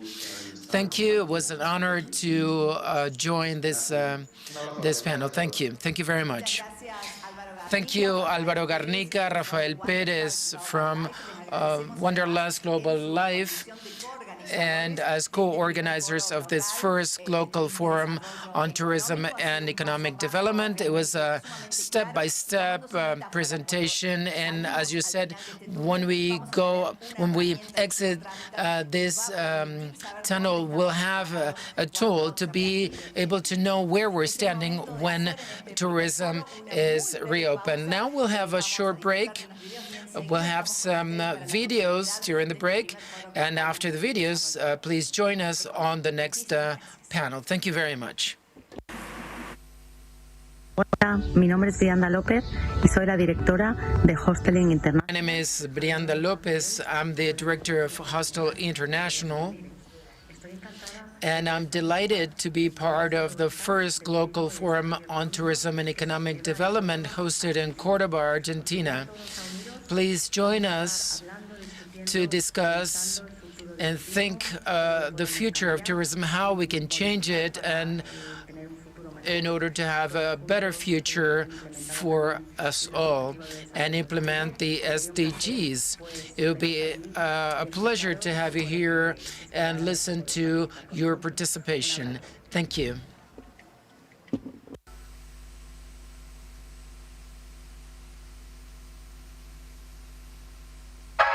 Hay un lugar donde el día y la noche se disfrutan distinto, pero con la misma intensidad. Un lugar que lo tiene todo y que está en el centro de todo. A donde llegas fácilmente, pero que es difícil abandonar. Un lugar con historia, con presente, con futuro. Un lugar que te sorprende, te emociona, te enamora. Un lugar donde se disfrutan todos los placeres y se calman todos los apetitos. Solo, acompañado, bien acompañado o muy acompañado. Disfruta Córdoba ciudad.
Bien, compartíamos bellísimas imágenes de Córdoba. And so we were sharing beautiful images of Córdoba city, Córdoba province, and we welcome you back to this first GLOCAL Forum on Tourism and Economic Development. Thank you. Many activities on this second day, non-stop between one panel and the next, with really important speakers around the world, from Beijing, going through Moscow, and to Chile and Vicuña. We are really linking all cities around the world in this forum. So let's present the next panel.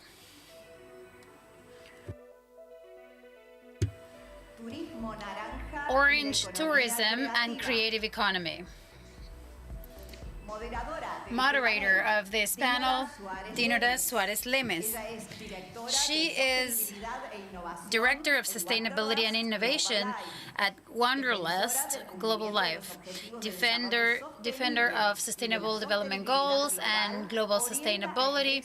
She counsels different companies in strategic plans for sustainability, and she promotes circular economy and digital transformation in the touristic sector, among others.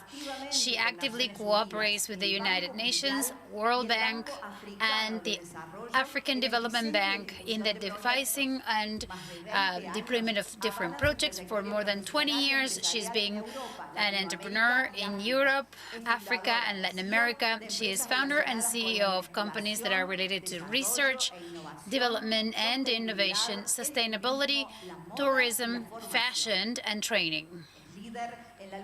She's a leader in the fight against climate change and member of boards of directors in entrepreneurial institutions, national and international, mentor, speaker, and conference person. So no better person to moderate this panel. Dinora, the floor is yours.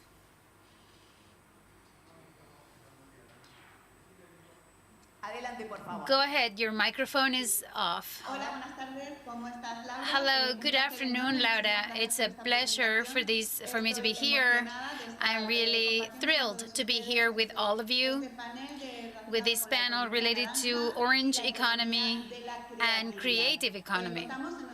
In our panel, we have three incredible speakers, great speakers, related to sustainable development and orange economy.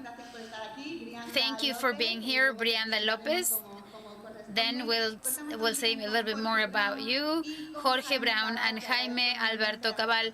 I'd like to thank both of them for being here with me.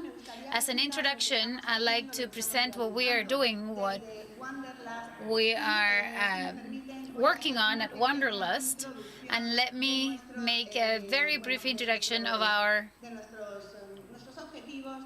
goals, our principles, and our projection. Wanderlust Global Life answers to the need of a touristic sector that nowadays requires a new focus, and as we all know, a new way to do tourism. So from that point of view, as international company that we are, we have a great team of experts with vast experience in the tourism sector, most of all related to safety, digital identity, global communication, technological solutions, and sustainability, of course. From Wanderlust, we provide digital solutions that are completely related to the tourism sector by including digitalization and sustainability. We want to involve all the key stakeholders, from destinations to institutions, companies, and of course, travelers. We want to be part of the change and the impulse of a more sustainable tourism. So that's why we are committed to the SDGs for the 2030 Agenda of the UN. The strategy that we follow from Wanderlust Global Life has four main axes that are completely aligned to the SDGs to transform digitally and promote the touristic sector. First, to actively promote the SDGs, ensuring coordination and continuity in time. On the other hand, we're going to promote the transparency and knowledge in all public or private entities related to the tourist sector. And third, we're going to promote the participation of citizens, identities, companies, and through information, communication, and sensitivity in tourism, technological and sustainable tourism. And last but not least, we are going to thrive and foster equality in tourism. So I know that we are a little bit delayed. I'm going to give way to our panelists, starting with our dear friend Brianda Lopez. I'd like to thank you for being here. It's an honor to have a woman like you that is so committed with sustainability and circular economy. And let me tell you a little bit about her. Brianda is a committed leader with sustainability, and she's director CEO of Hosteling International. It's the youth hostels chain, the sixth hosting vendor around the world, with more than 3,000 hostels in 88 countries. It's one of the young travelers community with more than 3.5 million members that are seeking to discover more and better a world that is a world in a sustainable and ethical way. To date, they've had 1.5 billion travelers. Brianda has contributed to placing and to putting on the map the sustainable development, and at the heart, this Youth Hostels Association, a long time, she's had solid strategies, quality and sustainability projects for climatic change and social change, as well as small and large local programs, Sleep for Peace, HISF, or High Connect. Brianda is licensed in Management Business Administration and a master in Environmental Administration, and she's part of the board of members of the OMT, and she's now in the Sustainability Committee. Before she entered AHI, she had different roles in different business units of companies.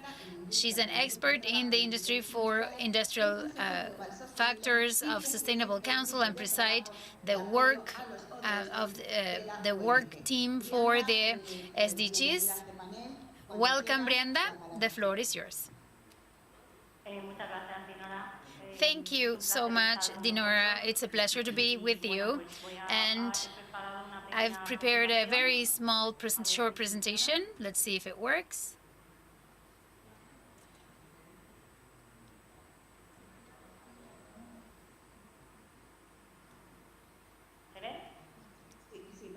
Yes, we can see your screen. Thank you for being here. It's an honor for me to be here. We are all looking forward to meeting again, and right now, any type of cooperation, especially thinking about the future. I'd like to talk about what we think is the future of tourism and what's going to do what tourists are going to do despite the pandemic and the impact. So we want to see what 2022 is going to be like, a different type of tourism, or to continue with the type of activities that we do at Hosteling International. As Dinora said, I'd like to introduce you to my company. I don't know, some of you, if you've traveled in 1929, the young travelers use these type of hostels, and they are those are the type of places that we represent after training and more than 90 years in the industry. Now if you go to the Netherlands, you will have a more diverse concept with a market that is much more diverse despite the young people. With the young people at the heart of it, but with sustainable places like the one on the left, made with sustainable materials, but also with the most important thing for us is cultural exchanges when they stay in our hostels. Dinora summarized our company, but we are also an organization that has members, a non-profit, that we are focused towards a mission that was born with the purpose of facilitating travelers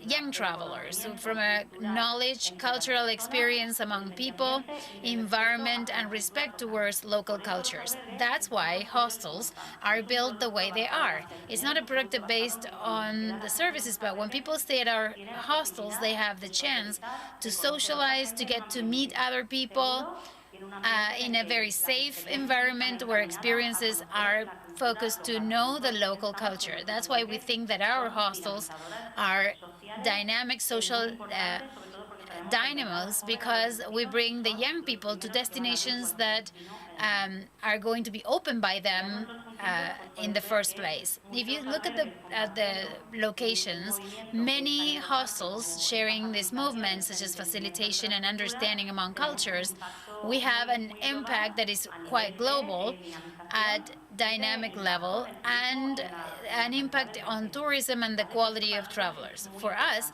this is very important. Now, for today's panel, I've focused on 3 initiatives that we have from the GLOCAL perspective, which I think is very interesting, and I think they're focused on the sustainability axis. Initiatives that we work at global level, but that are implemented locally.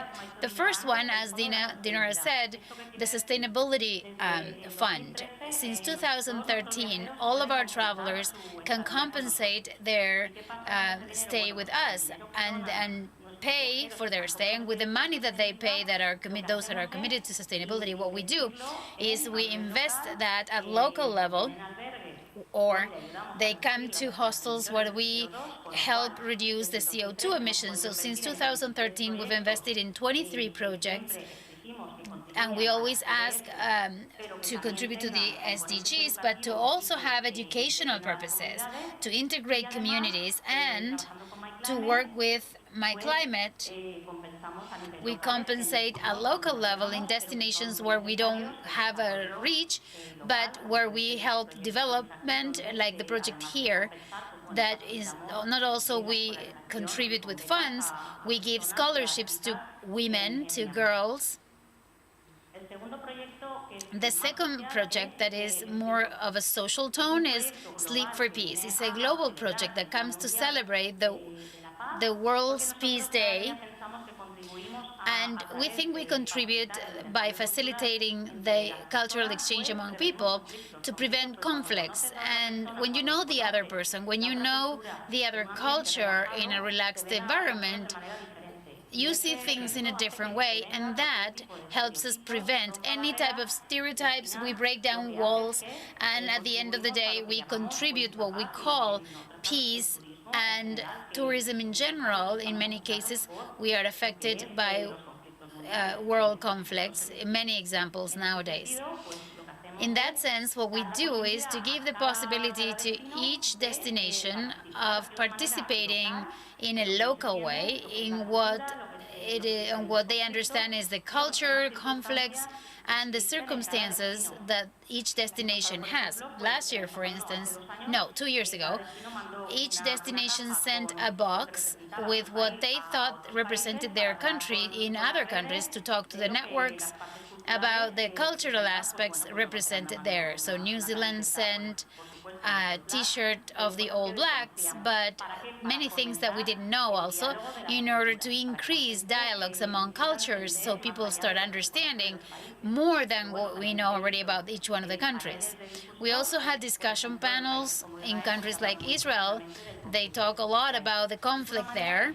So in a way, you give everyone an opportunity, a global opportunity, so that at local level, they can integrate communities in terms of communication and debate. And the last one, it's a very nice project. It's a training project. It's called High Connect. High Connect does is to use the international network that we have to give opportunities to volunteers and also our staff members to have an experience. I wouldn't say a labor experience, but integration and knowledge experience on how hostels work anywhere in the world. And then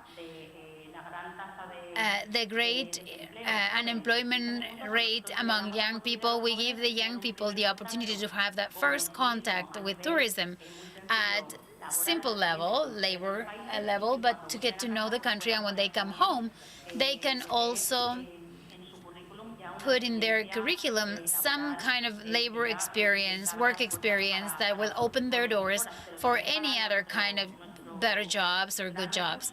But our greatest resource, our employees and the people that work in the hostels, it helps them a lot to connect with the brand and to understand what hosteling is beyond the hostel they're working for. That was just a very brief presentation, and I was saying GLOCAL is very important, and there are many initiatives, many opportunities, economic opportunities to open for the future, and that's a concept for Orange economy. And with that, I would like to finish my presentation. Thank you, Brianna. Brianda, I love your initiatives, one more interesting than the other, and working on that sustainable development that you and me and all of those in this panel defend, of course. And now let's move on to a great strategist and advisor, political and economic advisor.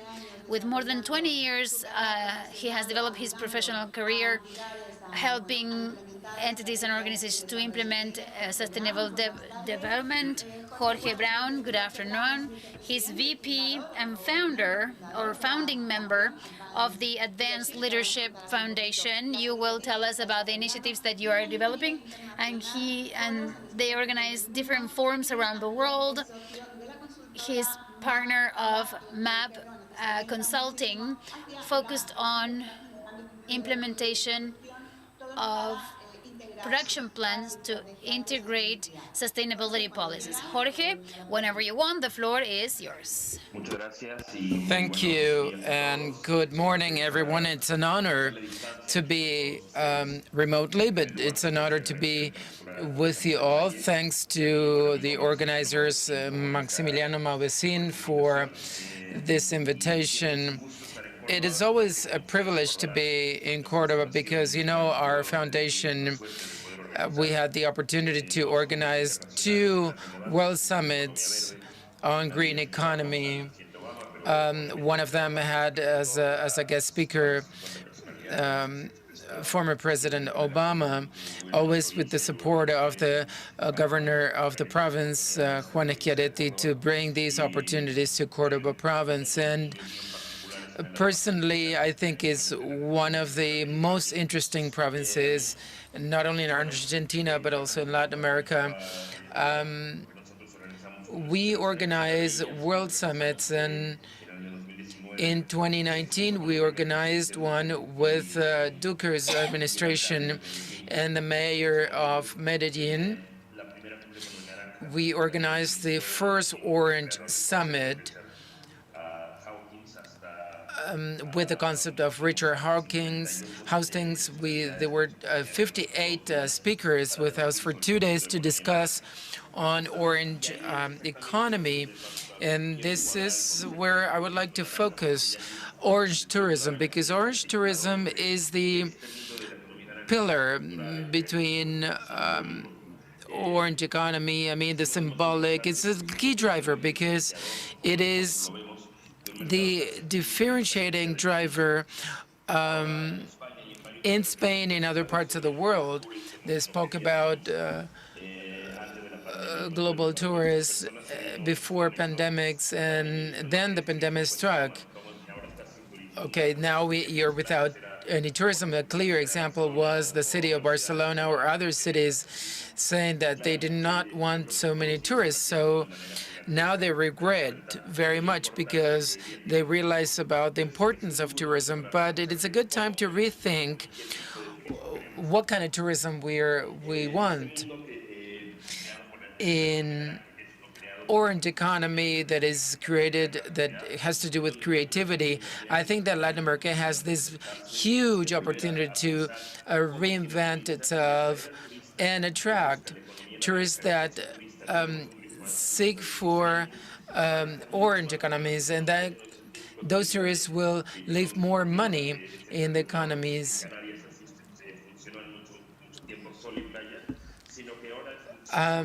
tourists that are much more than sun and beach, right? They want to be involved and understand the cultures, the historical heritage. Even though our organization is American, but I'm Mexican, in Latin America we have a historical heritage like the pre-Hispanic, the colonial world, and the cultural traditions we have in each of our regions, because it is not by country but by regions, and there's an incredible diversity, and we have a great challenge as well, which is how can we promote and make governments and international organizations coordinate cultural and touristic activities so that they are not separate. They have to go hand in hand. And this is only the first step. We need to make institutions such as UNESCO and UNDP, they need to work together in order to create these kind of initiatives.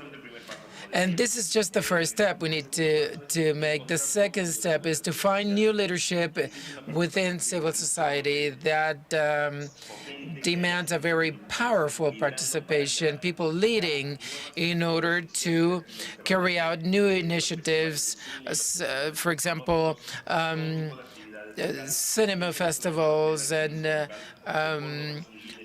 Cordoba is a leader in Argentina, but I mean, regions that attracts international tourists that will live something that in Latin America we really need. Foreign currency. We need these tourists to come to Latin America and spend their money. Orange economy is just to say a few words, generates 33 million euros a year. And it's not only those benefits, but also external benefits. Tourism itself, 181 million a year. And one of 10 jobs, out of 10 jobs is related to tourism. If we join these two parts, this is an exponential factor that is important for the future. And what we want to build is new leaderships, fine leaders that are willing to face the challenge and the responsibility to transform their own societies and transform them from the cultural tradition and authenticity of each of the regions in the world. And this is one of the best definitions and the most beautiful definitions of globalization. The more global you are, then more global that region will become, more interesting it will become to the rest of the world. I just loved your presentation.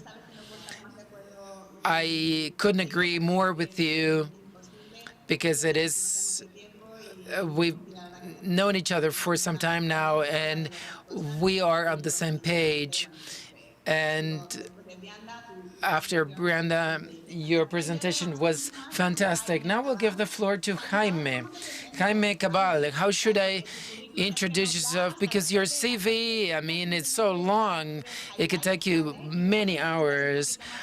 But could you tell us what you're doing, what Colombia is doing to promote, to Valley Orange economy, all of the bets that you're taking on behalf of the government, what you're doing in Colombia?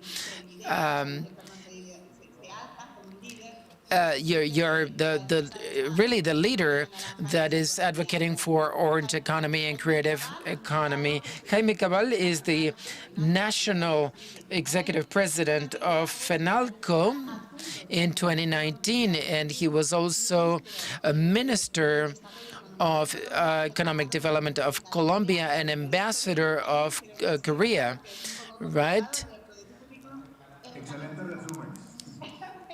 That's a great summary, and many, many more things, but I just summed it up in those three things. He's had many positions, very relevant positions in the public and private sectors, always advocating for business and entrepreneurs. And he's a consultant, a conference, a lecturer, and an advocate for orange economy. Jaime, the floor is yours. Thank you, Dinora, very much for your introduction. Thank you to the organizers for this invitation from Wanderlust for your very nice presentation on the company and your approaches. Also, greetings to Brianda. It's great to meet you again. The model that you presented is really wonderful. Sustainable tourism with orange economy. And Jorge, thank you for your definition of orange economy. In Colombia, our current president is one of the world leaders in orange economy, and his administration has a very, very big, is really very interested in orange economy and orange tourism. Briefly, I'll tell you a little about ourselves and then how we're developing orange economy and share some success studies because we don't have much time. FENALCO is the largest federation in Colombia. We work together with organizations for the community. We have been working for many years now. We are covering 120 business activities, many different sectors, and we are a national federation. The main business sectors we represent are really quite diverse, very cross-sectional. Let me say that we work with restaurants, hotels, businesses related to tourism, and this is where we're working in terms of orange economy, and this is what we want to share. This is led by the government. I mean, and we passed a law to support creative companies and orange companies to encourage, to promote and protect creative industries, and in this sense, also set the sectors that have to do with the trade of goods and services based on intangible concepts, and this law has really good benefits for companies and for entrepreneurs. I mean, the young people that are becoming involved in orange economies. And December this year, up to December this year, businesses can have a tax incentive for 7 years if they formalize if they become a part of the formal system of Colombia. They wouldn't be paying taxes for 70 years. And the 103 categories that were established as regards orange economy. Orange tourism, and Jorge provided a wonderful description. The UNESCO definition is also valuable. It's sustainable tourism that generates cultural based on responsible or accountable tourism. And in Colombia, in this sense, we've seen that there is a transformation in the interest of tourism to visit Colombia, to find or have creative experiences as regards urban, cultural, artistic issues. So this kind of tourism, as Jorge mentioned, clearly becomes a very interesting attraction or added value for sustainable tourism that actually puts in in the center all of the orange economy activities. Among the programs we're developing, the national government is what we call the DNAs or ADN, which are orange development areas that have to do with, well, they just follow the municipal regulations and which are intended to work and encourage cultural activities as a touristic attraction for the cities. So these are creative centers that contribute to the renewal of the culture of the place, because each DNN will create improvements in education and will bring cultural activities and creative activities so that they are established in the city. These areas strengthen entrepreneurial activities, new businesses that are based on creativity, tourism, and the recovery of world heritage or cultural heritage, the transfer of knowledge, their sense of belonging, social inclusion, and very important, this creates a touristic attraction, which is very important for these areas. Briefly, all of this is within a framework of an entrepreneurial ecosystem and orange economy. And FENALCO participates very actively via a program we called FENALCO Orange, FENALCO Naranja, and we have a set of programs that I'll briefly share with you. But basically, I'd like to show you some success cases, ADNN areas, urban renovations, tourism, and what we call the orange wheels. For example, one of these areas is called San Felipe District in Bogota, Colombia. And this district is, has different activities related to the car industry mainly. And now it's undergoing some changes with some cultural and artistic expression. There's a very famous restaurant. It's called Trattoria de la Plaza. It's a restaurant that is always busy. And in this area, this district attracted new cultural activities, and a transformation is created that, art galleries. And in this district, there is a square that is called 7 de Agosto. They give an award by a sustainable urban award in a program called Reinventing Cities to transform these cities to orange economy activities. This is, and let me share that FENALCO has been an organizer and an operator of an orange business wheel called RDNN. This is a partnership between the Ministry of Trade and the Ministry of Culture, and it promotes the procurement and the sale of goods and services. And FENALCO was the operator of the program. We carried out 5 of these orange wheels, and we did this in 32 departments or regions across the nation. We had over 3,600 participants, 25,000 applications, 2,500 people that registered on the platform, and over 1,200 appointments that were arranged. And this is a small amount. It's $1.2 million. This is for young people that are just beginning to be involved in orange tourism and orange economies. So this will be the end of my presentation.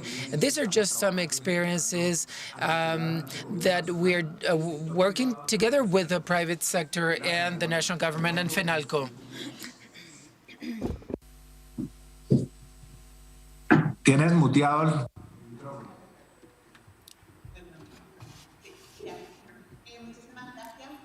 Thank you very much for your words. I love to listen to you. I enjoy. I'm a little stressed out because I have to count the minutes. Brianda's, Jorge is yours. I'm sorry that I'm not. I don't. That's the way it is. We'd like to end this session by thanking you all. We have no time for questions, but I would love to maybe meet someday in the future and to go deeper on the great benefits of green economy and the creativity economy, that I think they are two vehicles that we have at hand to develop a new tourism model that is sustainable, of course. Brianda, thank you very much. Jorge, a pleasure to have shared this time with you. And Jaime, well, of course, I've said, we hope we can meet soon. And that's it. Thank you, and we close today's panel. Bye-bye. Thank you, Dinora. I'd like to thank you for accelerated step that allow us to go now with the next panel. We'd like to welcome all of those who are here with us. We greet you from Cordoba, Argentina. We are in the second GLOCAL forum in the framework of the Fifth World Forum on Local Economic Development. We had a very intense day, Maximiliano. I'm very happy together with you. And now we will present the new panel.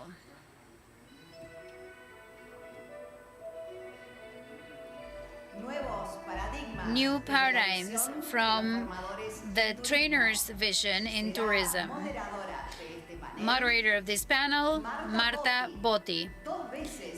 She was twice the director of tourism of the city of Cordoba. Not many can brag about that in different administrations. She's being in charge of the Secretary of Tourism in Cordoba. She is a counselor for the Agency for the Economic Development of the City of Cordoba, ADEC, founder of the tourism program in Blas Pascal University, founder of EDTour, the first research institute for tourism in Cordoba, a member of the board of the Social Association of Travel Agencies.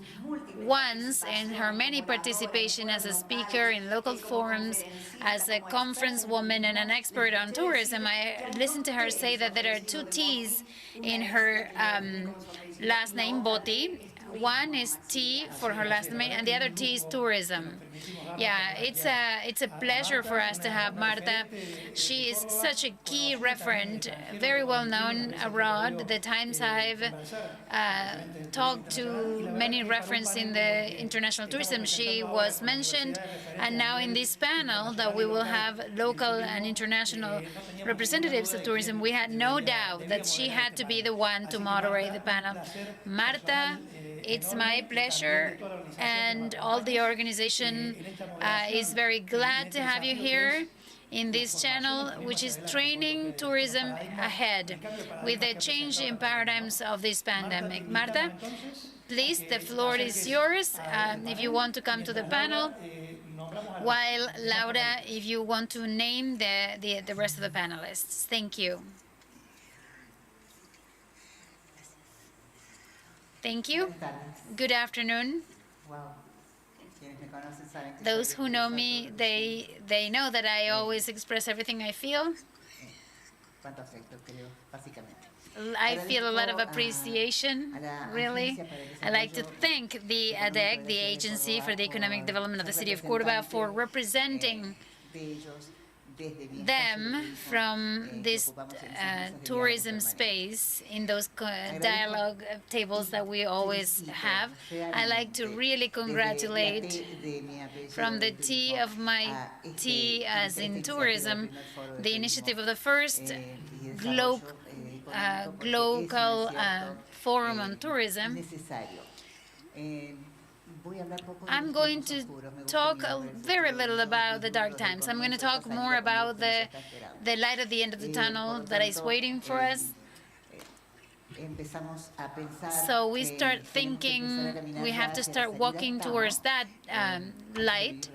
Before coming here, I heard Dr. Lopez Rossetti, we just have a short way to go, and I immediately said, okay, I want to believe that. I'm going to open the doors of the academia here in Córdoba. We are called the literate ones. Many doctors have graduated from here since 1913. The second oldest in Latin America. The first one is in Peru. And honestly, these universities has seen many thinkers and essay writers, presidents of the Argentine Republic. Being an academic in Córdoba is just maybe mandatory. You breathe academia in its streets, students walking around. And when I was in Portugal, I missed not to have the ropes. I couldn't smell the ropes in the air.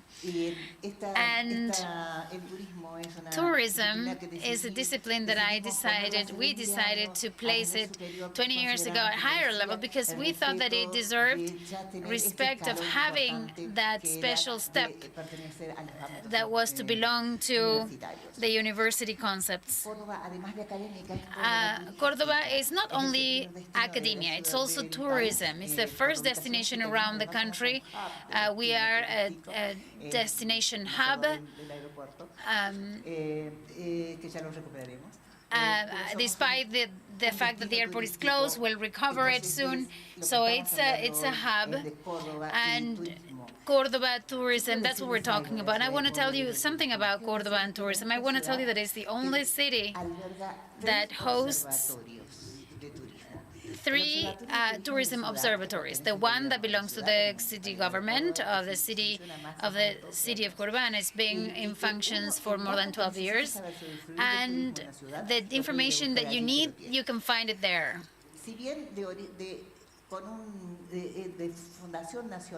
Even though it's being founded at national level, we also have the tourism convention tourism observatory, the first one in the country in terms of congresses, events managed by the Bureau of Conventions in Cordoba. And if the World Tourism Organization says that if we move $18 billion and 300 million people travel around the world, we have religious tourism, because motivation of faith moves masses. From the Middle Ages, from the Pilgrims and the Crusades, they were the ones that started the tourism when we had to give those pilgrims and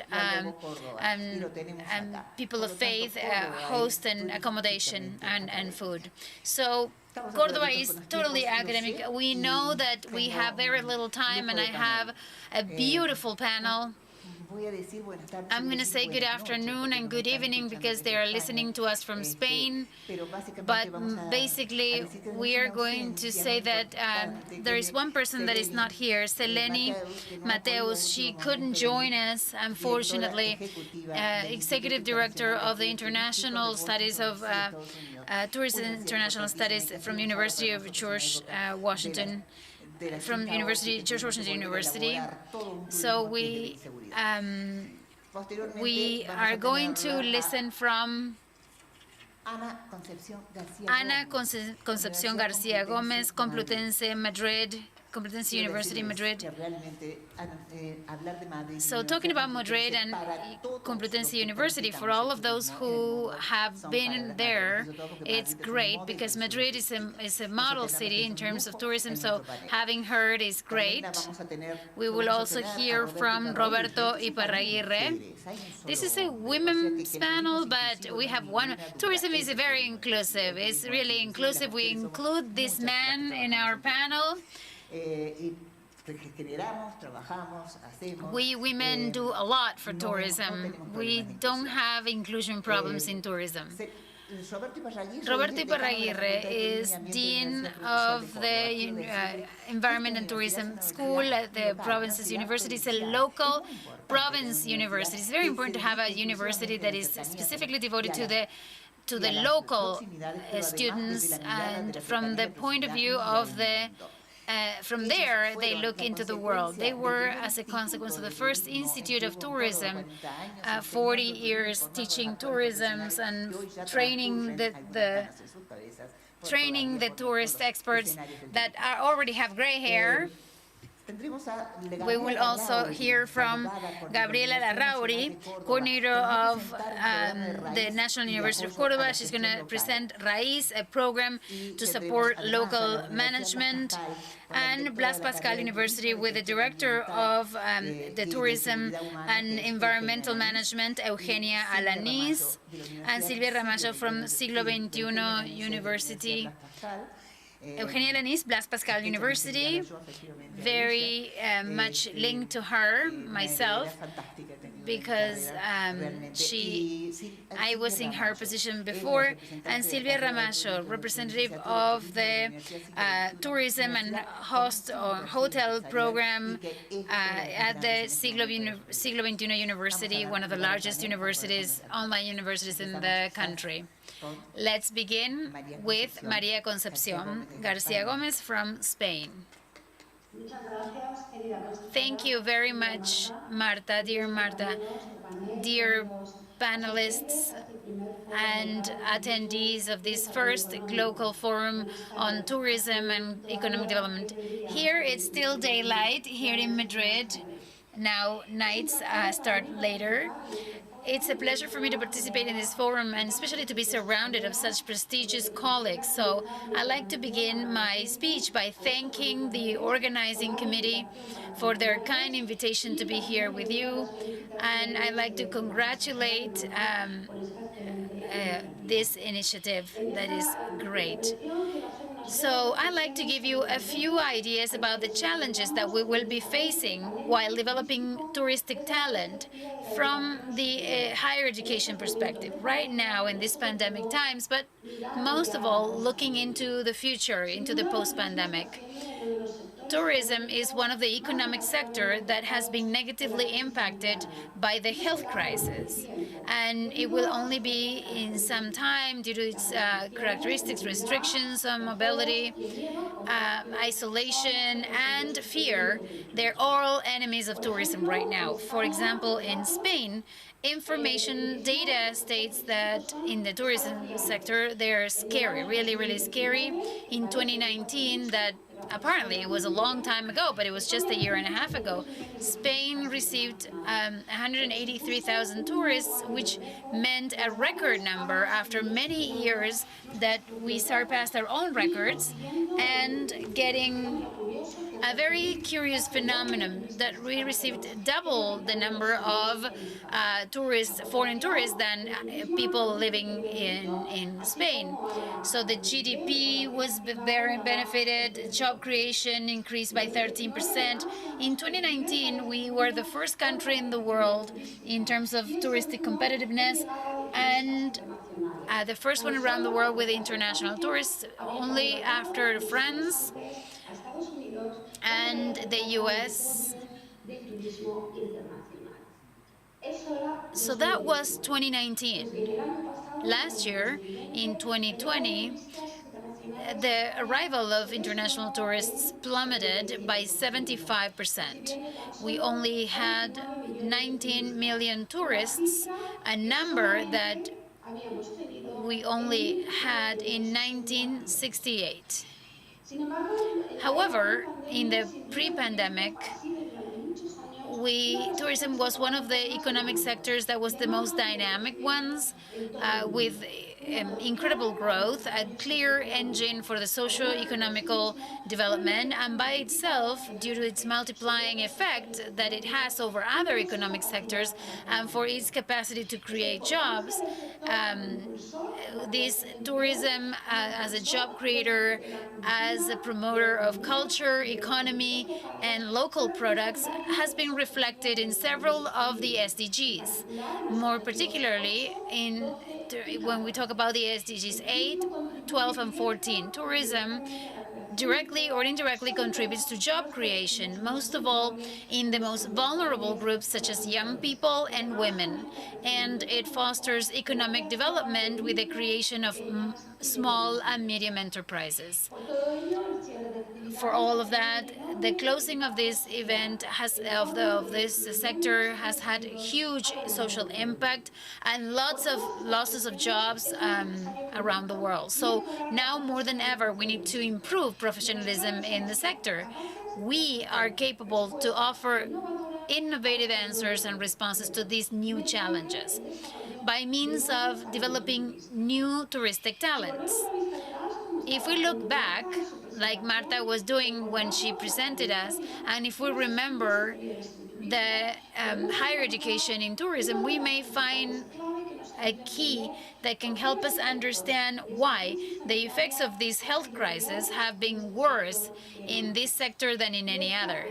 And the fact is that despite the importance of the touristic sector, there was always a lack of training, higher training, specialized higher education in the sector. That's why tourism was included much later to innovation.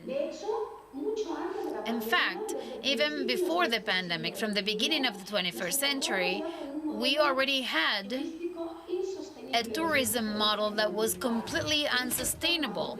It was already mature, with not much innovation and not a lot of added value, in view of a society that was demanding something different.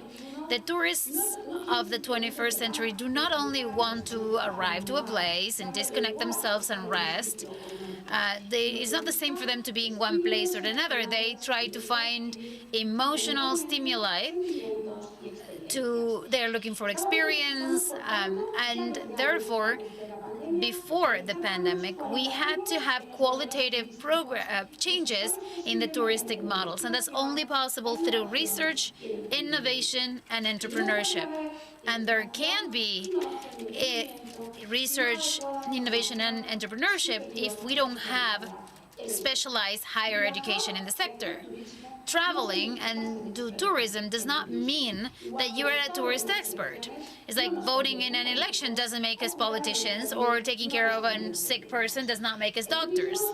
Tourism is a multidisciplinary sector, transdisciplinary and cross-disciplinary. And so it matches art, geography, economy, history, rights, law, urbanism. In order to have a touristic discipline, you need to integrate knowledge that come from several disciplines and creating an appropriate area of knowledge, which is the touristic sector knowledge.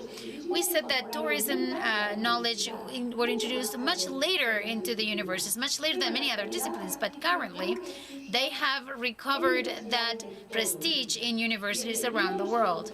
Nowadays, we find ourselves with tourism studies at the three higher levels of training: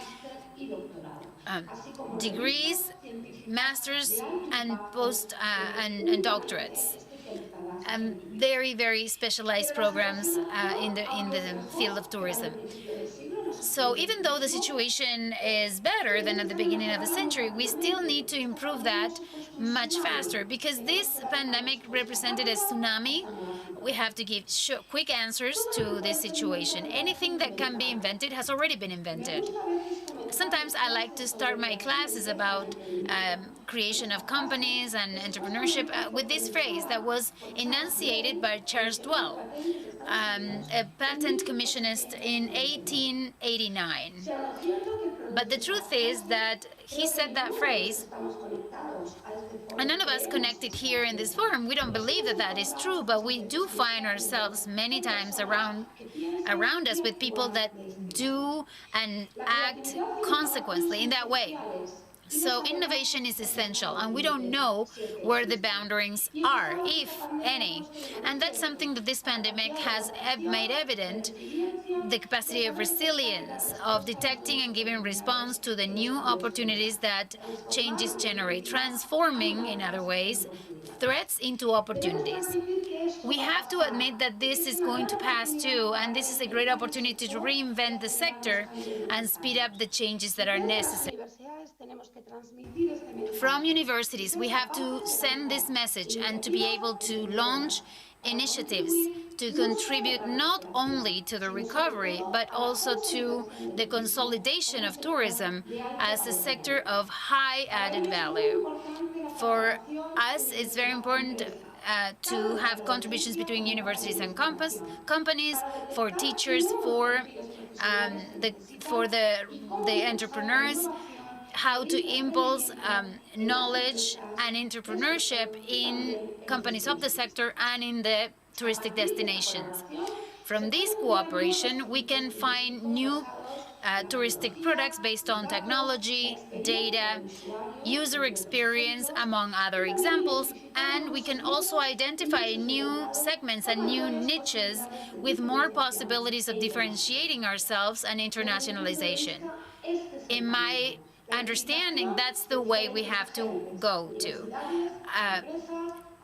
Universities, agencies, public administration need to work together to advance on the knowledge acquisition between the public sector and the private sector, the university and the companies, developing talent, innovation, job creation of quality. And that's all in our hands. We need to be able to generate meeting points, such as this forum, that facilitate the creation of partnerships and cooperation agreements so that we all together can move forward with these common goals. Universities, we must be leaders of these transformations. Thank you very much for your time. Thank you, actually. We match, we agree on so many things from the academic sector of whatever you said. I truly believe, and all of those in the academia, we believe that the virtuous triangle, academia, government, and companies, is key in order to interact together, because that's the only way for us to move forward and to change paradigms.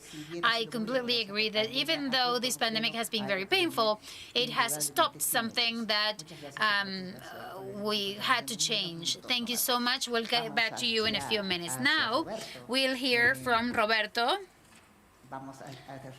So, Roberto Iparraguirre, Dean of the Tourism and Environment University of Córdoba. Roberto, hi, nice to see you. Hello. Good afternoon.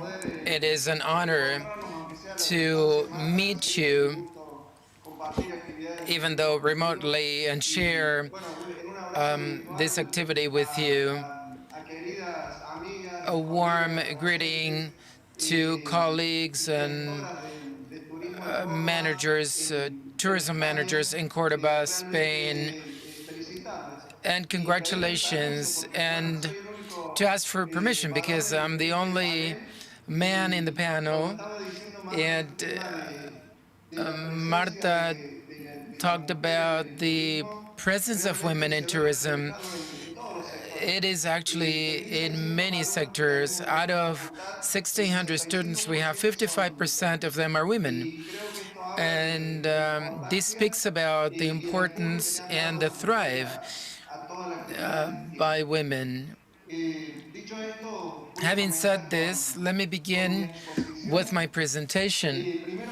First, I'd like to thank the organizers. This is a high-level forum, and I've had the chance to listen to not all, but most of them, most of the presentations, and really congratulations on the level of the forum. The provincial university, we believe that our institution must be included and inclusive to all of those that are interested in studying and included in the society. Regularly in the university, we talk about cloisters. The word cloisters in Latin means to close. And we understand that knowledge must not be enclosed in cloisters, must be open and distributed in the case of tourism in order to improve economic, environmental, and social development through research and university extension. Some days ago, I read a report compiled by the UNESCO Institute for Higher Education in Latin America and the Caribbean, where 4 main aspects are considered for higher education facing 2050. The four aspects involved, the responsibility of in promoting well-being and sustainability oriented to justice, solidarity, and human rights. Third, to nurture from intercultural diversity, respecting cultures and identities, and creating forums for dialogue.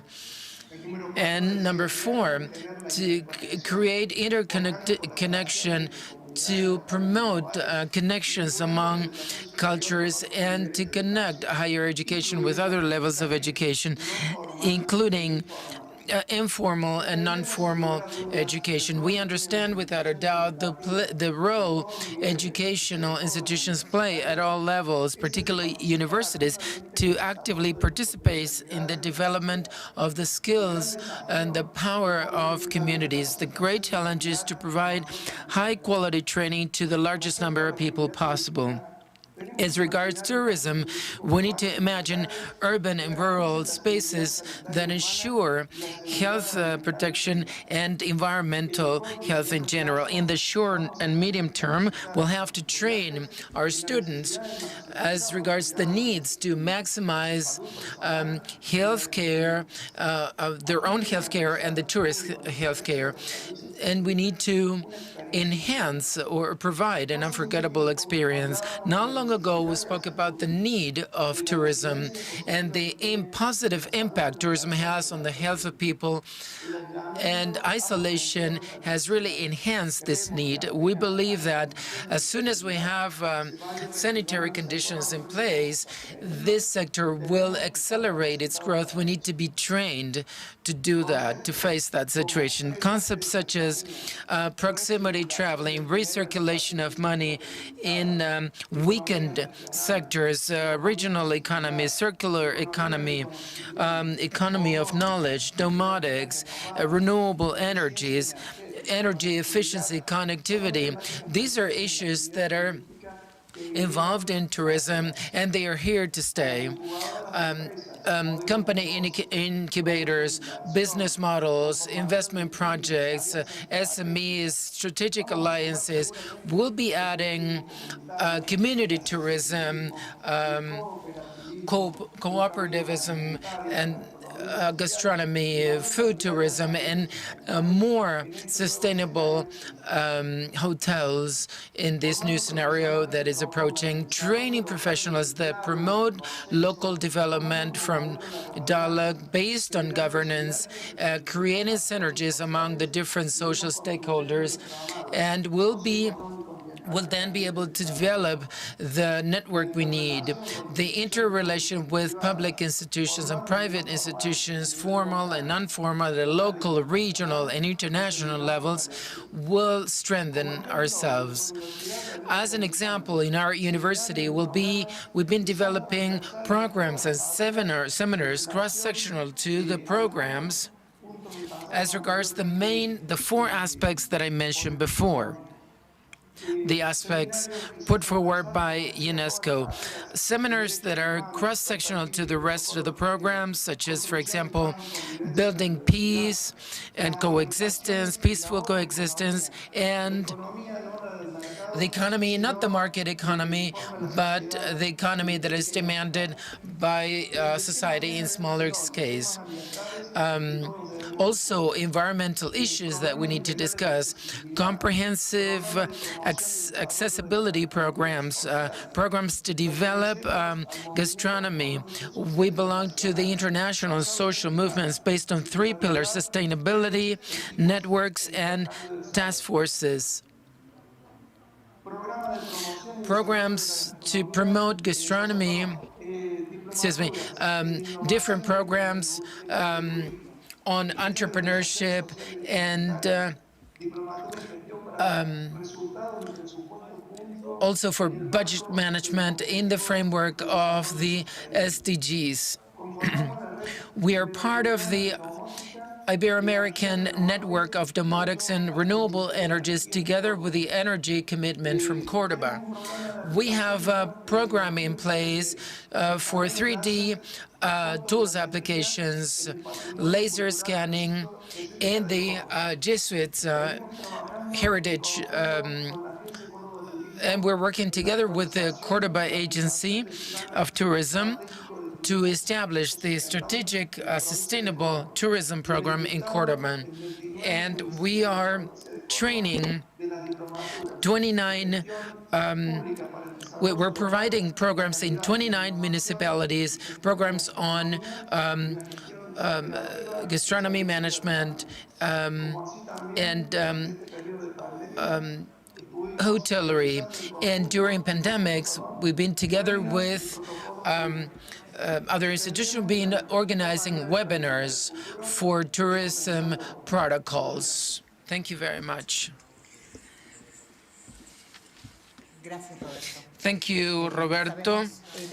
We know how hard your university works because it is inclusive. That is very important.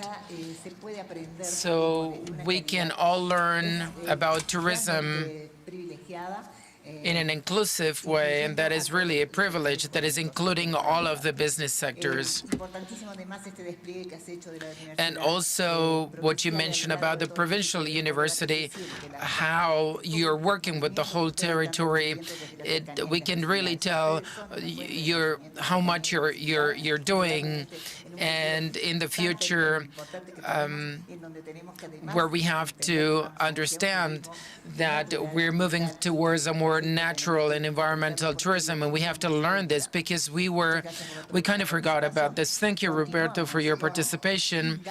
Now, Gabriela Larrauli from the National University of Cordoba. Good morning, Gabriela. I know that you're a lawyer, but we're very interested in what you have to say about the RAIZ program, supporting local administration. And we know that you're government trainers for local regional government. So we're really interested in your experience from the core university, National University of Cordoba. Thank you, Marta. It's an honor to be here representing the National University of Cordoba. This university is my home. It's a pleasure to share this panel with you. I'm going to ask Nati if she could present. It's a short presentation, but I'll continue talking. RAIZ program is an initiative that already existed at university level. They had a program like this. It works mostly with the local government of Cordoba, or the city governments and the community governments. What we did from this new administration, with all the support that Dr. Judy gave us, is to do a more organic work structured around the local development, open government, and innovation in public management, administration. So the characteristics of this program are based on those three pillars, on those three axes. And the truth is that we aimed substantially at working with an actor that we think is strategic in the territory, which are the local governments. We are not going to talk too much about the characteristics of the program. There is a query code that you can scan and access to the website of the university where all the program activities are. We know that time is of the essence, so we wanted to just go deeper mostly on one of the work lines that this program has that is related to the local development and what has allowed us to approach the territories and to bring them closer. The idea of this program is that the National University of Cordoba reaches the territory. We go to the cities and to the communities that we started interacting with in order to take the organization all together. All the training programs that we are trying to put together. It's not about closed or canned type of programs. We go to the locations, and from the organizations themselves, we put together and articulate new ways to work together and to work on knowledge mostly. So that's the main axis that this program has. Now, around tourism, what we decided to do is to set up within local governments the outlook of tourism not only as an activity or an industry or an economic activity, but to give tourism a public entity.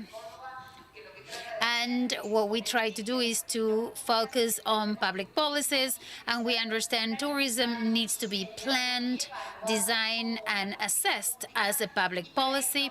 And in order to do so, we need to have certain competences, certain skills, and that's what we are trying to build in the local environment. So basically, the outlook, this new outlook and these new challenges that we understand implies having this new era of knowledge, we are fostering and taking to local governments and to the territories this concept of public policies that is, of course, cross-sectioned by the 2030 Agenda SDGs and the millennial goals. So we're not thinking only about tourism as a public policy, but also development with sustainability criteria, which means economic development, environmental balance for the construction of any enterprise or any plan in terms of tourism.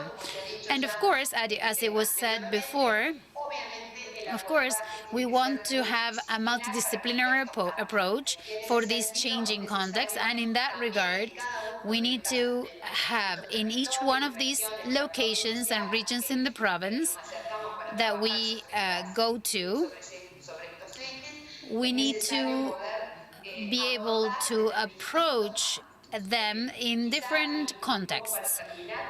And to finish, I'd like to tell you a little bit about what was one of the first experiences. In fact, our experience when we worked with the axis of the program, we had different lines of work. One of them, we call it the host city methodology, to work on the articulation between academia, local governments, private sector, and society. What we do is to try to articulate with them in the territory, and the idea of the host city allowed us to work in the northeast of Córdoba with almost all or the most important local governments.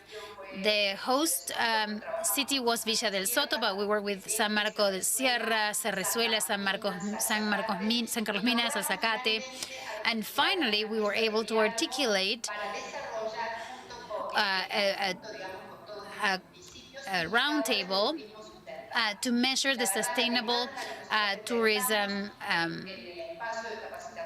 indicators. So they expressed the need to be able to assess information, high-quality information. So from that information, we could develop something on tourism. And what we worked on 2019 and 2020 was the design of indicators, and with those indicators then we collected information and we were able to start discriminating against those needs that they have in an articulated way, an offer of sustainable tourism for the region. From that experience, that wonderful experience that we had in the Northwest, what we were able to do as a result, and what we can start looking at as results, is that these dialogue tables, these articulation tables, are sustainable. It has allowed them to move forward in certain aspects. We were able to develop different types of training programs, some of them more related to the design of touristic circuits or tours in a region that has great difficulties in terms of infrastructure, accessibility, and it's a region that clearly that is clearly linked in terms of historical singularities, religious singularities. So we are now articulating and trying to have conversations and build the best image and the best identity to potentiate tourism in the northeast of Cordoba. Another interesting thing to highlight is that we were able to, in this articulation stable, we were able to put together a website. We built a website common to all these cities. They don't do their independent campaigns, touristic campaigns. We were able to articulate one for the Northeast region, where all the cities and communities are integrating and they present their potentials and they can offer tourism. Clearly, it's a stage and it was a great experience, a very important experience as a program. And in other areas of the province of Córdoba, we work other designs of public policies. And in the case of the Northeast, the design is about making sustainable policies. And to close, from the National University of Córdoba, we believe that we need to rethink the university in this link with the different actors in the territory. Thank you so much, Gabriela. Thank you. So beautiful. The northeast of Córdoba, so beautiful. Now we'll hear from Eugenia Nanis, Director of the Tourism Program, also Director of Environmental Management. Eugenia, you are a multiple director of something that is very close to my heart. Thank you. A pleasure to see you. You have been an adorable teacher from the very beginning in Blas Pascal, Córdoba. We hear from you now. Let's try. The only thing I'm going to ask you is, we are really way past delayed. I will try. I'll do my best. Good afternoon, and thank you. It's an honor to be here with you, sharing this panel. Thank you for the passion that you've always conveyed. Today, it is a challenge for me, and I have this short presentation I'd like to share, and I agree with all of my colleagues. We need new professionals with new skills. Today, we're facing unprecedented channels, and we need to reset. Reset in the entire world, reset in the tourism industry that contributes so much to the economy of many countries. An industry that has to be born again in a world with 80% of the primary forests are lost, 2,000 millions of waste, and 30% of these waste is food, and 30% of the population are in a crisis, very deep crisis, and most of the people that the producers of waste are hotels. So we have an unsustainable model. We need to change it with a post-COVID tourist that demands many things. Destinations that are local, boutique hotels, natural places with health safety will be really the most important factor. Travelers that seek for transformative experiences. Experiences that that are life-changing, and also work action, since the remote teleworking is increasing, so maybe combining vacation and rural space. But this trend has been going on for many years now. But as a result of this dynamic industry, we were kind of lost, and we did not focus on the importance of this. statistics stated that 60% of travelers would have liked to have an app where destinations could be recommended, and the increase of tourism will have a positive impact in communities. Or since 2018, 2019, and even before pandemics, 60% of tourists were after natural destinations. And it's not that we were not generating this, but we were kind of obsolete. I mean, and we suddenly were faced with the fact that we needed to reorient tourism based on SDGs, a more inclusive, safer tourism, bottom line, sustainable tourism that considers circular economy. Linear economies have failed already. We've seen, as a result of pandemics, that the development of the world has failed, and sustainable tourism has to focus on different approaches we can see on the slide. I will not go through them because of time constraints, but in addition to sustainability that is needed by the tourism sector, we need to be able to sell this to the world in a different way. These new destinations that need to rise, natural destinations, they need a marketing strategy. We already were developing this, but we need to include storytelling. With Steve Jobs created iPhone, he did not sell or market iPhone, and so the public actually acquired it through storytelling. So we need to have the money that Steve Jobs has, but we need to be able to sell our destination in a passionate way. Thank you. And also the new skills that are needed, technological and skills and soft skills that have been put forward. And so we need to train the new professionals from our two approaches we have, that is environmental and business approaches. And with this joint work between the public, private, and sectors and the academia. Thank you, Eugenia. The program from Blas Pascal University was the first program that was oriented on ecotourism. Silvia Ramajo from Siglo XXI University.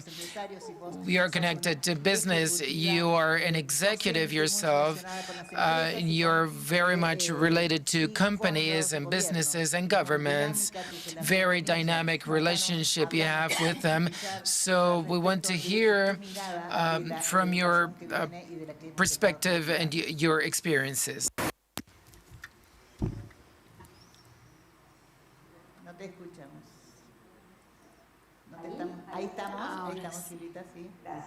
Now we can hear you, sorry. The presentation, can you see it? Yes. I'd like to thank mostly Maximiliano Malvesin for calling me to open here, and you also, Marta, thank you so much. If we talk about inclusion in our university, the private university Siglo XXI, we consider inclusion as the main pillar. We are a private university, the biggest ones. We have students all over the country, 23 provinces, the Puna, and our branch in Antarctica. We have inclusion under our skin. So the idea was to tell you about the new paradigms. I'm going to focus on what we have to think about those who train in this training, the new managers. We have, as a university, a model, a training model from a well-being ecosystem for our students, what we call the positive education. In order to foster knowledge in our students, we talk about creating an ecosystem, a well-being ecosystem, where complex contexts, we have the obligation to think about the world in a very positive way, to develop academic skills, but most of all, human skills in our graduates. Educational institutions have the moral obligation of looking at the social skills and developing emotional skills, allowing better academic performance for all of our students. Then we have to think that our students need to understand that they have to be conscious managers of their impact. And when I say conscious managers of their impact, is understanding professionalism as a key tool to manage territories, to transmit the importance of students as a change agent. They need to understand the responsibility that they're assuming, and they need to be very efficient in terms of managing the value change of tourism as facilitators, dialogues, synergies among the different touristic actors. And, of course, the touristic professional needs to be a GLOCAL leader, very, very strong roots, but without losing that global look.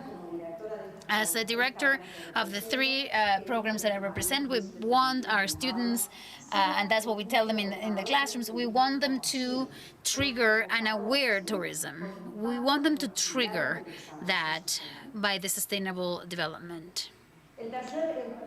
And the third paradigm that we need to understand is the one of entrepreneurship and generating jobs. Develop skills in our students for understanding, and most of all for local jobs, by fostering wit for detecting new opportunities, not the formulas that always repeat themselves. Facilitation for employment,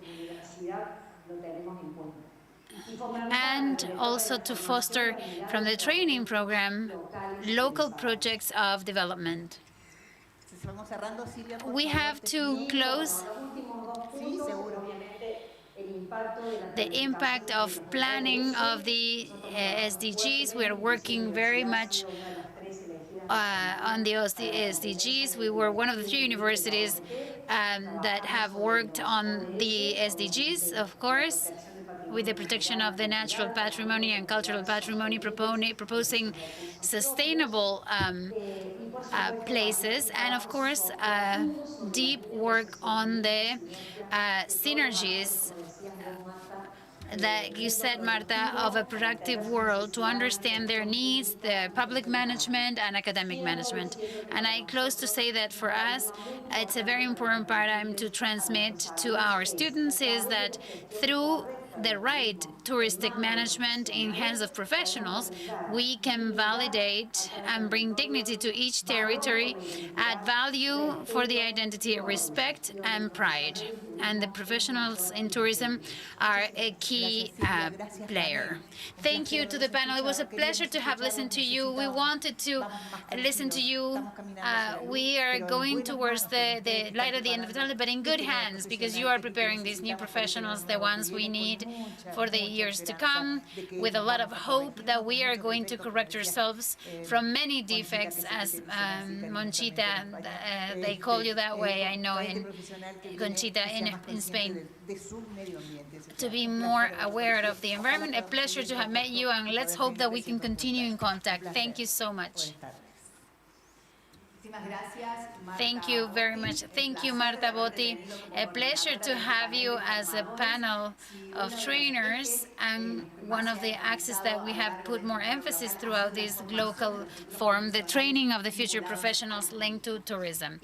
And in this second day of the first GLOCAL forum, we continue now and want to welcome to this new panel. We have more than 1,200 participants around the world, and we want to say that this GLOCAL forum is taking place within the 5th World Forum on Local Economic Development. And now we introduce the next panel.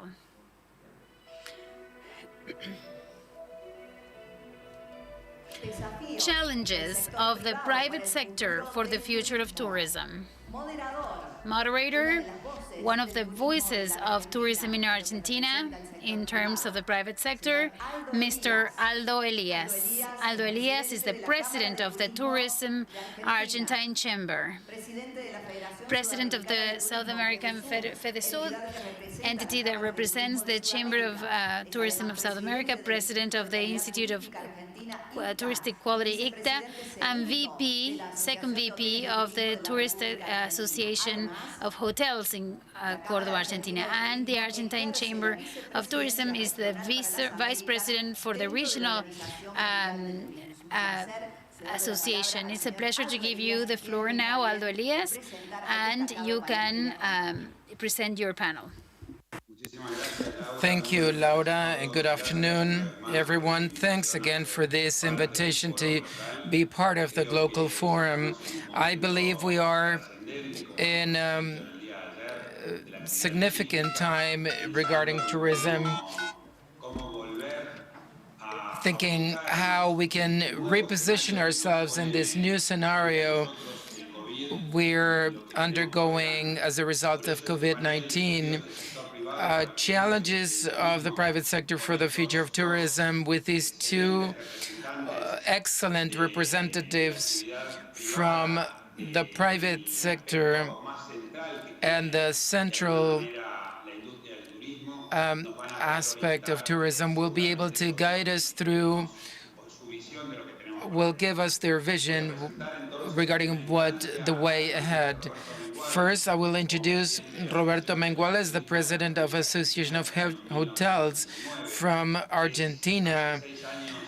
For 6 years now, he's been the president of the American Hotels chain with over 20 establishments in Argentina, Uruguay, and Chile. He has a master's degree. He was the president of the Córdoba Visitors and Conventions Bureau and a member of the Córdoba Tourism and Chamber of Tourism. Good afternoon, Roberto, and thank you for joining us. The floor is yours.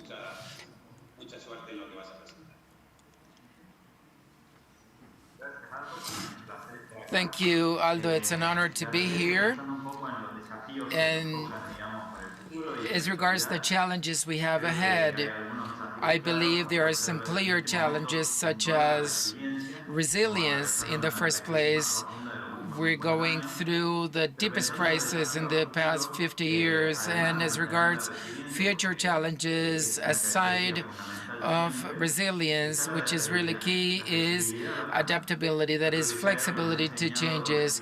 If we learn something about this crisis, is that we need to be very flexible in the face of everything. Digital transformation has been so important, brought us so many opportunities, particularly regarding resilience, especially for the future of the hotel business. And also takeaways, different assisted buffets based on the demands and the preferences of guests, business activity in order for flight cancellations in the short and medium term, but in the medium term as well. As regards business flexibility, we're speaking about the tools that are here, not only in the world, but in Argentina, that help us, manage more dynamic fees and also flex fees about services. Because if this crisis, this crisis sort of emphasize a change that was already taking place. The guests paid for what added value. So flex fees, flex rates, without breakfast or gym or car park, and so on and so forth for the different services, so that the rate actually adjusts to the expectations of the customers. So flexibility is cross-sectional to all of the areas as regards shared files, organized files, and flexibility as regards changes, particularly in Argentina, where standards change many times during the year, conditions change many times as regards administrative issues. So we need and then flexibility in terms of front desk, for example, web check-in, express checkout. That is, flexibility has to be present in all of the aspects of the organization and the hotel. And for this, we need another aspect, which is the cultural aspect, not only to prepare teams to be flexible, but also for teams to be ready for what's next. I believe that tourism has been growing increasingly in the last few years, except for the past 15 months, but we'll go back to a growth curve as the one we had in the past. And so we need to psychologically overcome this crisis. So we need to work on the leaders so that they can support their teams and that teams are prepared to support the guests, because they will find a new reality. They will have a new reality, and they will find these changes we will have incorporated, that is, in terms of protocols that will be established in the industry, and also to support not only guests but also business customers, suppliers, and other team members. So it is very important to work on empathy, to be really in the shoes of the other, and that is something that at some point with these pandemics we have lost, and we need to actually fall in love with tourism. They say that everything changes, but what can't change is passion. And the hotel business is an activity that I'm really passionate about, and everyone that is in the sector feels the same way. And so I think that is why it's important to recover it. And so I believe we need to go back to that passion, to be true guests with this new reality and the challenges we have ahead.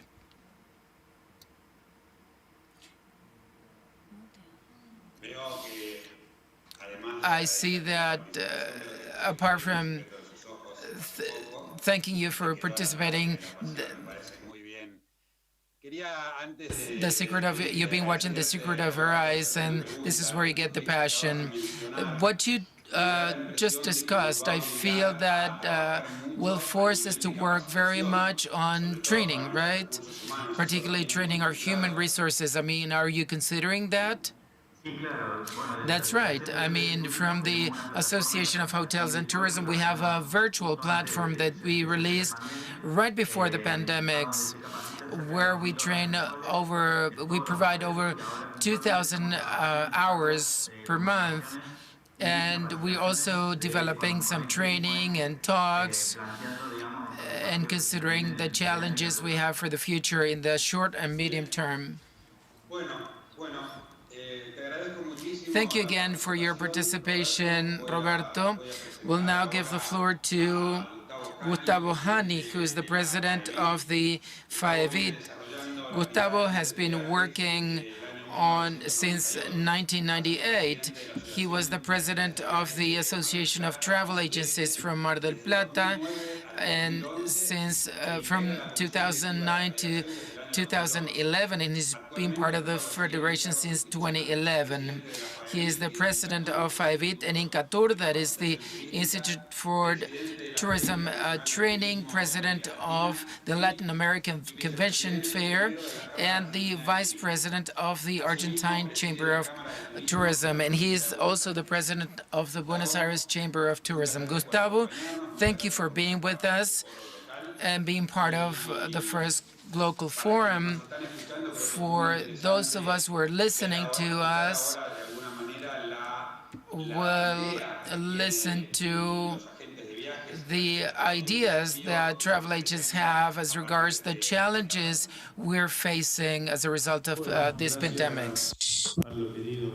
Thank you, Aldo. Thank you, Roberto. Great friends and great people. I learned so much from you and from many others in the sector. I'd love for us to be talking about challenges into the future. For the past year, we've tried to see if our sector was going to have a future. So if we're going to be able to get out of the situation we are in and that we're still in.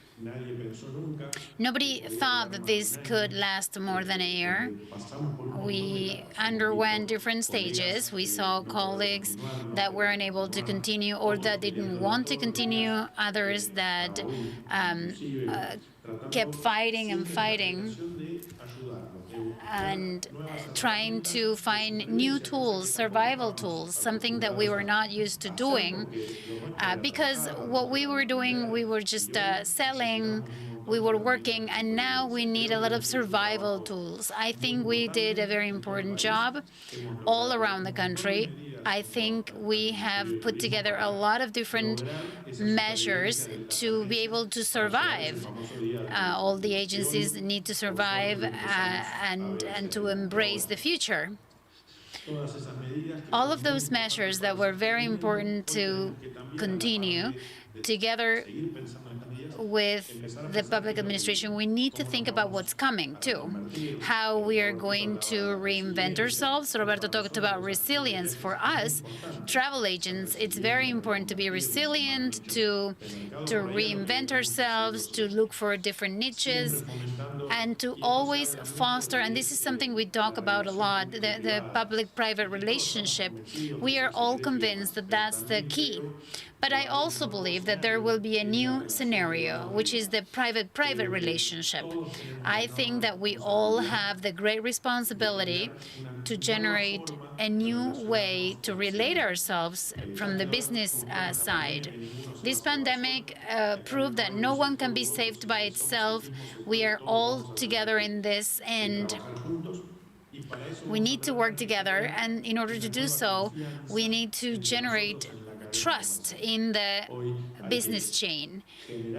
So we need to produce more modern tools, to have no fights, saying, okay, you are that, I'm this. We all need to find the way, the business way, to build that trust. That's exactly what our passengers need, and that's where travel agencies will be. We were there when we had to repatriate people who were all around the world, travel agents to work in order to reprogram all of our passengers, even with no money at all, because or even in negative numbers. But now we see with great expectations the D-Day that will be between September and October if we advance with the vaccination programs in a sustainable way. But I am convinced that we have to reformulate the work strategies. We have many challenges ahead, internally, inside the agencies, and with our passengers and the public and private sector. And I believe that the work that we have been doing here in the ACAT and all of the institutions, we've all understood that we need to work together and that we're going to be able to get out of this, as I said, all in this together. Our sector cannot extend this crisis anymore, unfortunately, and that's where we have to work hard, and that's what I am convinced of. Thank you very much. You are on mute. Thank you, Gustavo. I am thinking about something you said before, and it's the following. This pandemic has produced a repositioning of something that was complicated already. Technology was beating travel agencies. Technology was imposing over travel agencies. But this pandemic showed us that there is still a long way to go for travel agents. What seemed to be a profession that was complicated, well, now they recovered ground, and they have a lot to do ahead, because one of the things that we found is that specialization and the work done together with an agent, a travel agent, is much more important than perhaps the possibility of getting your own tickets through an app.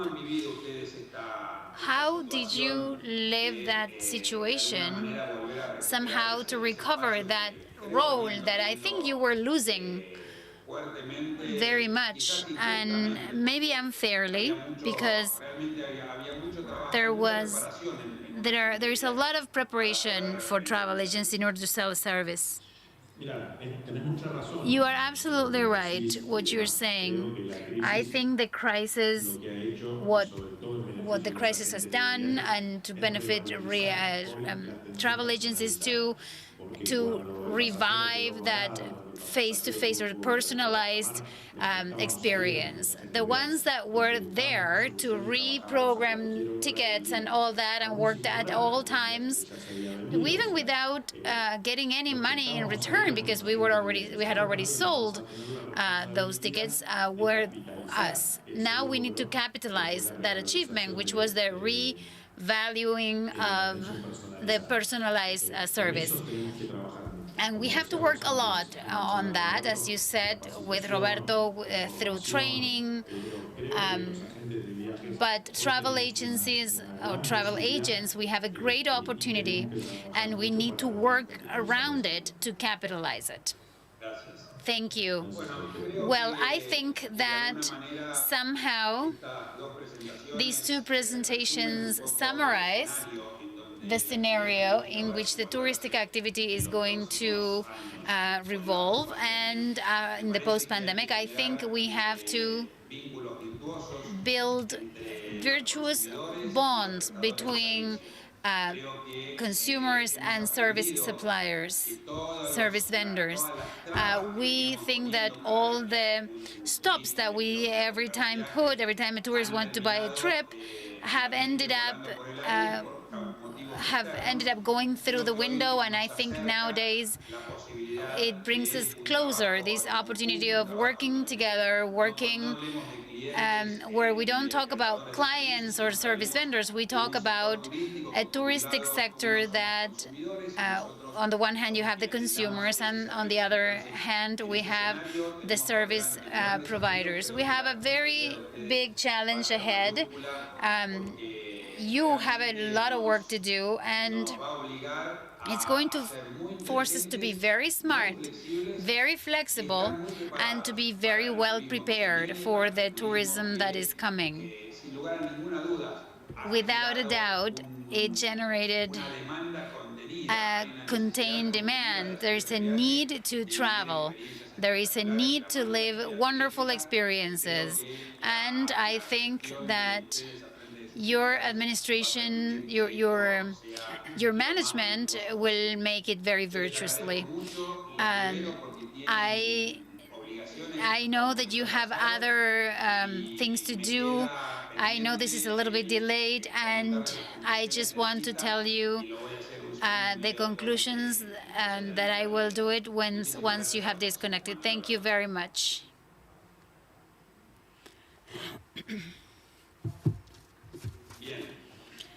All right. To finish with this panel, we wanted to tell you what the CITA conclusions are. CITA is the International Congress of Argentine Tourism that the Argentine Tourism Chamber organized a few days ago, together with the Ministry of Tourism and Sports National Administration, together with Aerolíneas Argentinas, the Federal Council of Tourism, and Impartur.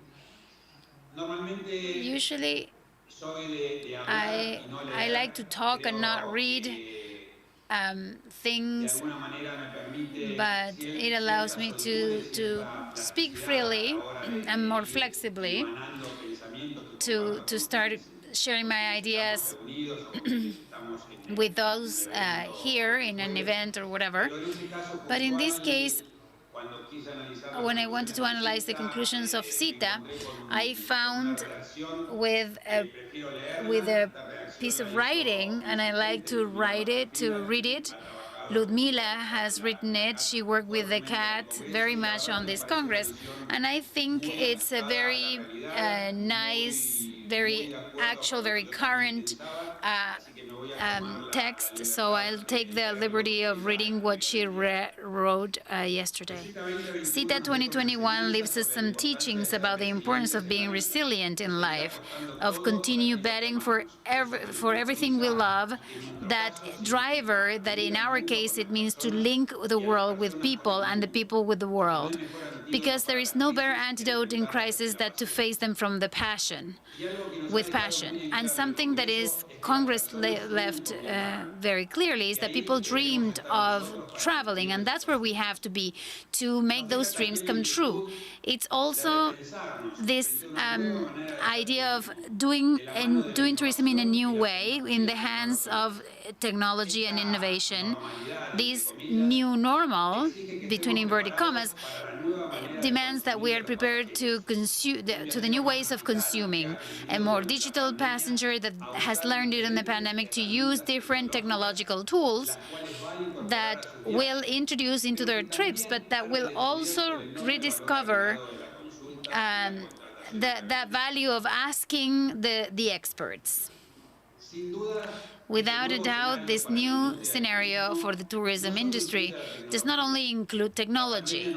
Pandemic also leaves us with a fairer, inclusive tourism, more accessible, where we all more affordable, where we can all share and enjoy our landscapes, and where countries' integration will be key for a successful development of the touristic activities. It leaves us with ideas that we need very much to reinvent ourselves, to be restless and to face changes even in the worst moments. The Congress was a clear evidence that the teamwork and dedication for our sector can contribute added value, very important added value to these difficult times that we are faced with. In summary, this Congress left us with a teaching to dare to dream even in the worst nightmares. I think this summarizes what we think and what we feel, those who live out of this beautiful activity. It tells us a lot about the responsibility that we have of taking a chance for the activity, the most important activities that the human being has. One of the most cross-sectional activities among all the economic activities, and all in all, it's a huge opportunity that we have ahead to recover the vertical, to create jobs again, and to place our country and our region as this huge continent where the natural destinations are around the corner. They are right there at a hand's reach to receive tourists from all over the world. Thank you so much from FEDESUR, from the Argentine Chamber of Tourism. I see my dear friends, Are Lastra, Esteban Avilés. It's a pleasure to be with you in this presentation you made. Thank you. Córdoba is always different, and this time it was not different. And I leave you with the words, Laura. Thank you, Aldo Elias, President of the Argentine Chamber of Tourism, also President of FEDESUR. It was an honor to have you here as a moderator and presenter, and also the conclusions of this recent Congress, and share the value of passion as you did in this panel. Let's now continue with last panel. So we'll introduce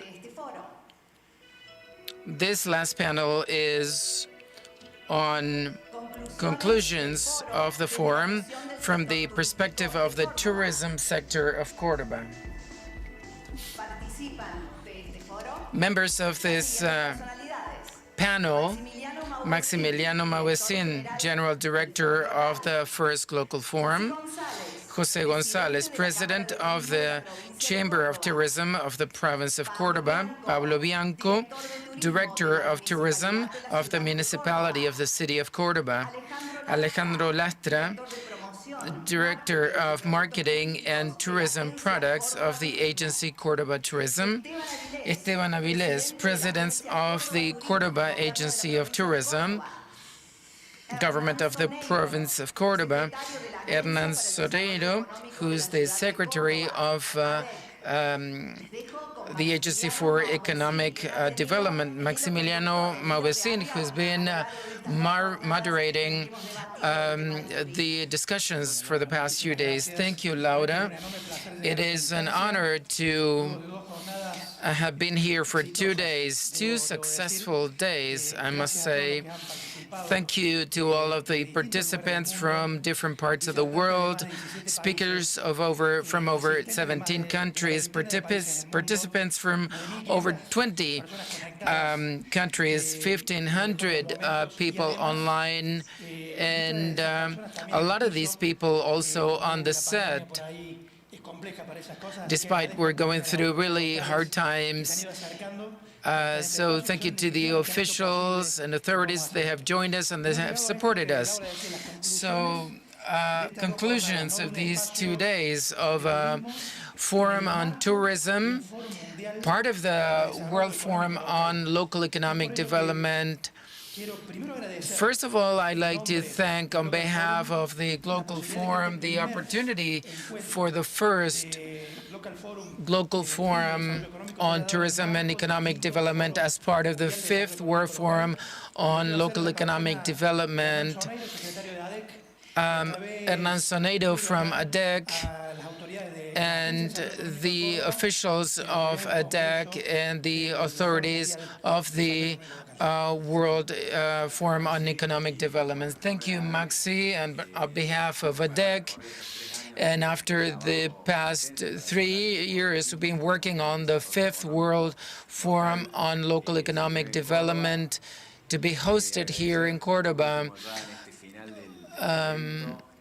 Very grateful to the staff and everybody who's worked either directly or indirectly for 5 years and different simultaneous activity, 200 speakers from around the globe, over 58 hours of live streaming in 3 different languages, and 45 sessions that the main event had, plus the 15 sessions of simultaneous activities, such as this one, the first GLOCAL Forum on Tourism and Economic Development. When Maxi and his team highlighted the importance of tourism in the economic development of territories, we thought that it was necessary to provide this forum to move on to solutions and some activities regarding the pandemics. We also contacted different organizations and began to work together very actively, also together with the municipality and the provincial government and Wanderlust. In the past few days, as part of the 5th World Forum, we became very interested in this industry and the situation that it is going through and the impact it's having on some territories and regions. For example, the people from Nazareth or the city of Nazareth or Spain, that it represented, accounted for almost 50%, more than 50% of the GDP decline. We also learned that the best way to face this situation is through effective vaccination programs and also ensuring health safety protocols, and also Cordoba with all of the cultural and traditions, and it is a challenge to actually enhance the employment and all of the activities that make it possible in Cordoba.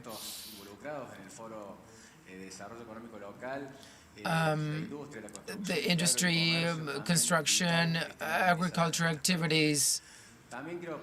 And I would also like to highlight together with ADEC and the different municipal and provincial institutions to reestablish the importance of Cordoba. For example, the hub, the airport hub that not only enables or fosters tourism, and it really is so important for the development of tourism and also important for the development of the rest of the industries and social activities of Cordoba City. This is not the closure of the event. This is rather an invitation for further interaction, for further exchanging our ideas and experiences and the different things that were shared in the different panels. And this is what we're doing from our institution to actually have all of the information that was discussed here to disseminate it with other institutions. Thank you. Thank you very much, Hernan. And thank you for allowing us to be part of the Fifth World Forum on Local Economic Development, supported by the UNDP, the ILO, which has been a very successful forum hosted in Cordoba City. So we're very proud of it. We'll now give the floor to somebody that made this possible also, that is the municipality of the city of Cordoba. The director of the Department of Tourism, Pablo Bianco, with a panel today from Moscow, Nazareth, Vicuña, and Cordoba, also present in this panel. Pablo, what are your conclusions after the past 2 days? To be brief, which is the objective of this panel, first of all, thank you, Laura and Maxi, the technicians, ADEC. It's great to see you, Esteban, Ale. To work with you is always a pleasure, and to see that ADEC and the province are really making strong contributions for this to become a sector with its own identity, and that once for all we work together. And this is really the engine. Just a few things I'd like to say. We've been able to place concepts within a context, and these concepts that were addressed by the speakers have helped us really understand that what is happening to us is happening to the whole world. And so, as today from Beijing, they're not talking about a business, but rather an industry that has to do with regeneration, inclusion, and sustainability. Pandemics has changed everything, so we need to rethink ourselves facing the sustainable objectives, the SDGs, and consider them really as the pillar, as a mission, sort of so that it becomes a beacon. Technology as a vital partner. GovTech, Cordoba started to become a part of it. Emerging technology fosters innovative processes and decision-making processes, networks, idea networks that are established and united through this GLOCAL forum so that everyone can contribute and learn from experiences. The need to have public and private articulations, universities, we cannot exit this by ourselves. The social environmental inclusion, for the first time, I hear that this is vital to continue working. We need to commit to ourselves to safe destinations, both as citizens, as and have a very solid health policies. And from Cordoba City, and on behalf of our mayor, to certify our support to the second GLOCAL forum that we expect will take place soon. Thank you. Thank you, Pablo. And now we have a new challenge to face the second forum. Yeah, we just have to set the date and save the date. Thank you, Pablo. A pleasure. Director of Tourism of the City of Córdoba, the hosts of this GLOCAL Forum and the 5th World Forum on Local Economic Development. And as he said in one of his paragraphs, the importance of the public-private sector. And for that, we have the president of the Tourism Chamber of the province of Córdoba, José González, entity that groups all the touristic institutions of the province of Córdoba, all the sectors of tourism. José, thank you for being here and welcome to this space. Well, thank you. I'd like to thank you all, to all the organizers and co-organizers of this event. It was beautiful. It was a great forum, everybody's participation, the conference, the speakers, the ones that emphatically set their proposals and their ideas for what's coming, and that was really enriching for all of us. Of course, and most of all, as Pablo said, we are very proud that it was Córdoba, the one to organize this first GLOCAL forum. All the local business sector have participated, and we saw the participation of many people from abroad, and that really makes us very proud and very happy. What I'd like to highlight is that we, as an institution, and as you said very correctly, Maxi, we have practiced this unity, this link between the private and the public sector since 1999 with the creation of the agency. And we want to project products and promote those products. That's the goal of our chamber, in fact. It is a job that is quite good, the one we've been doing. Now we are concluding a project, an important project that started with business roundtables, touristic experiences, and now the setup of a platform to sell the province of Córdoba with a marketplace of more than 40 stores and 300 suppliers. That's very particular about for the province, and that proves that the public-private sector can work together.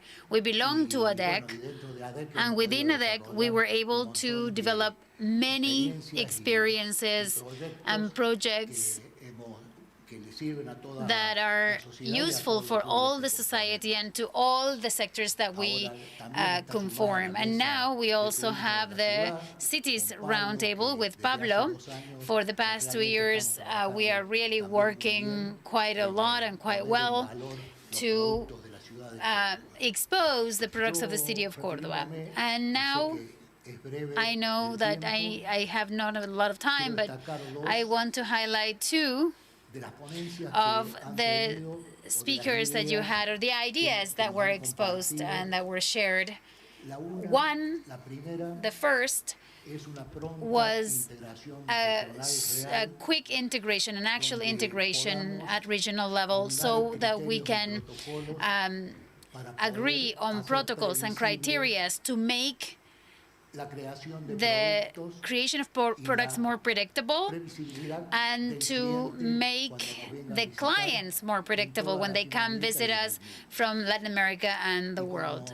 And the second concept I'd like to highlight, I don't want to get it wrong, but one of the colleagues from, I think from Ecuador or Peru, he talked about two important things to get out of this pandemic. The first thing he mentioned was to get everybody the shot.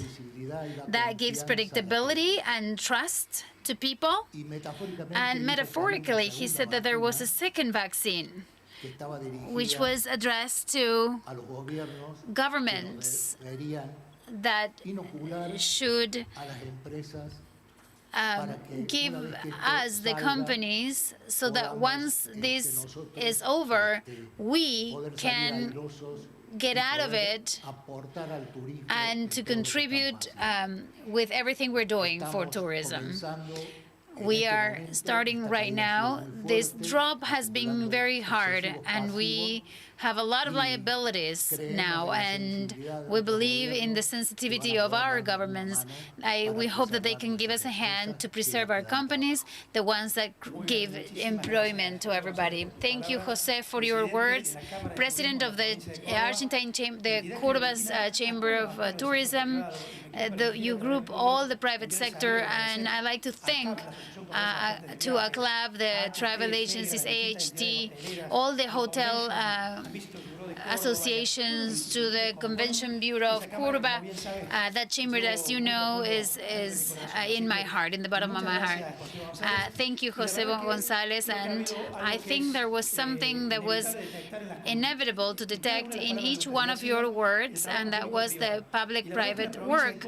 The province of Cordoba can very proudly show that work, that private-public work, for many years at province level, and that's thanks to the existence of an institutional umbrella, which is the agency Cordoba Tourism, that makes part of the public and private sector, and that really has achieved along the years to generate a joint work, without a doubt, with the different stakeholders that went through that agency without interruption. So I'm glad to see them connected, to see him connected, the director of promotion and marketing of the agency, Alejandro Lastra, and the president of the Cordoba Tourism Agency.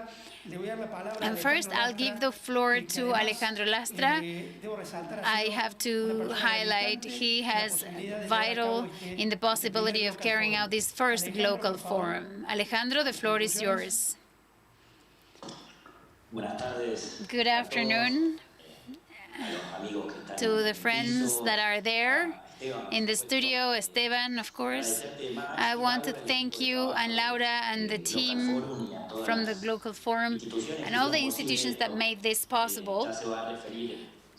I'm sure Esteban will say a few words about it too, the role of the agency itself and what you've been discussing. I only came to contribute on very small concepts that on a few concepts that this forum had, and that you asked me to contribute in the academic organization and the different speakers to get as much content as possible, and conclusions that are relevant for the future. Pablo took notes of many things. Jose, the same. I think all of us have said something. You can say many things about the level of the speakers, the panels. I think it's pretty evident, but I like the fact that even though they were not in the headlines, some of the key touristic topics were repeated, and I heard the words such as inclusion, working in team, territorial work, resilience, gender, SDGs, young employment for the youth and for women, and all of that makes us think and to continue exchanging, understanding the good practices and knowing what are the best decisions to change. But most of all, to give that light of humanity, and that's also part of some of the speakers. They talked about professionalism and, of course, then admiration and the numbers that we had from Spain, the work that Colombia did with the orange economy, the WTO, the institutions such as the OAS, the WTTC, the wanderlust work that made this forum possible, and what has allowed Cordobeses and Argentinians and all the people that were connected to have this anxiety, as you said, of going back to see each other face to face and to continue working together so that this crisis can be overcome. As most crises, it also represents an opportunity. Let's look ahead and let's hope that we have opportunities in tourism, because without a doubt, it's one of the activities, most beautiful activities. As we said, one of the generates most jobs and in local communities. So thank you, Maxi. Thank you to all the people here in this final round, final panel. Thank you. Thank you, Alejandro. And thank you for your work and your commitment to the local forum. And now I'll give the floor to the president, to the top official, top authority of in tourism, Esteban Avilés. Maxi and Laura, thank you very much. I mean, the speakers today and the presentation have been so relevant on this first local forum on tourism. With this group of colleagues and friends who have a very similar perspective on the whole issue and the process. And as we always say, the things, I mean, what we do from Cordoba City to contribute to international strategies, we do this because we see that most of the issues and the conflicts we're facing, the tourism sector is really makes always a very interesting contribution. I've been in contact with other sectors that are not involved in tourism that were not hit as much as we have been hit. And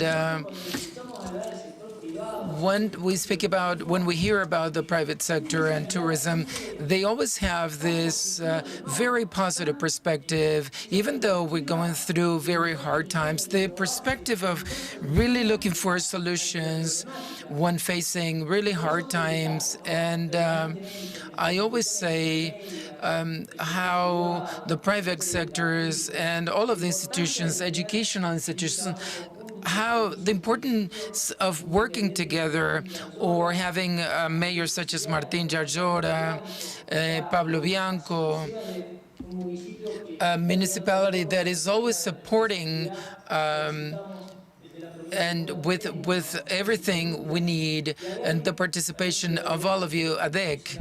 ADEC is a very positive contributor. We all supported their initiative and the initiative of organizing this local forum. Everyone who's connected, all of the people that are online, the different countries, we can see the importance of tourism. And we know that after acquiring all of these tools and after implementing the contributions, what I think I could highlight is the fact that we have this synergy, this capability, this ability. We become aware that in face of the worst time ever, we see a light at the end of the tunnel. This will help us make our decisions, make smart decisions to transform individuals' behaviors, society behaviors, so that tourism becomes prominent again from the entertainment perspective, the cultural perspective. So again, thank you very much. And then greetings. I would like to send greetings from the governor of the province of Cordoba. It is tourism is a state policy. This is the first forum, as Pablo said. We're probably working on putting together the second GLOCAL forum in order to enhance what we have done in the first forum. So thank you and congratulations with this responsibility that if we work together, we'll have results in the short term, particularly in this very difficult times we're going through. And I'm positive that tourism will become, again, a prominent figure. Thank you. Thank you, Esteban Avilés. Thank you to the Agency of Tourism from Córdoba province. These conclusions, these important conclusions, Hernan talked about the figures of this forum and then the way ahead in terms of recovery. Jose talked about the need for regional integration and the awareness on behalf of governmental institutions. Pablo talked about the concept of tourism as an industry and not a business, similarly to what the president of the Agency of Tourism, that tourism is a right, not a privilege. And Esteban talked about the light at the end of the tunnel, this metaphor that has been widely used for the past few days, and that this will be made possible thanks to tourism. And also Maximiliano Mausina and the responsibility of a possible second forum. We'll have to thank a lot of people for this forum. Thank you, Laura. I think that the challenges ahead of us now,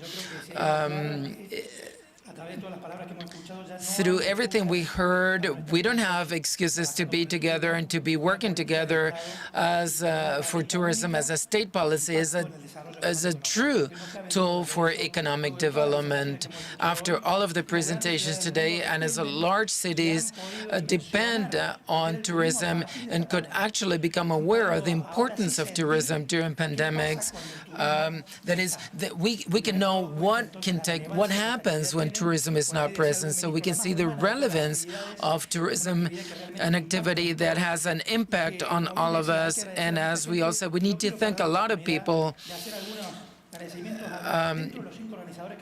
particularly the 5 organizers. Pablo, Bianco, your management was really important from the municipality. Also, the contributions made by ADEC. Hernan, thank you very much. All of your support so that the 5th World Forum could actually host the first local forum. Sebastián Parra was also a big supporter so that for Córdoba to be the host of the 5th Economic Development Forum and the International Committee. And Mr. Lastra from the Agency of Tourism from Córdoba, Esteban Avilés, your commitment to make this possible was so important. Thank you. Wanderlust Global Life, thank you very much for this, your incredible support. Today we were, they made such wonderful contributions for the future. Álvaro Garnica, the CEO, Antonio Santos del Valle, also a leader in tourism that leads the development of Wanderlust Global Life. Thanks to the FEDESUD and all of the presidents of the national chambers of tourism from Latin America. They were all present. And as Esteban said, Laura Cerezo also, thank you for joining us on the GLOCAL Forum. I would like to thank everyone. And then we have the challenge ahead of us to meet very shortly, I hope. Tourism plays a key role in the development of local economies. Thank you for being here. And then we'll meet in the next GLOCAL Forum on tourism and economic development. Thank you very much.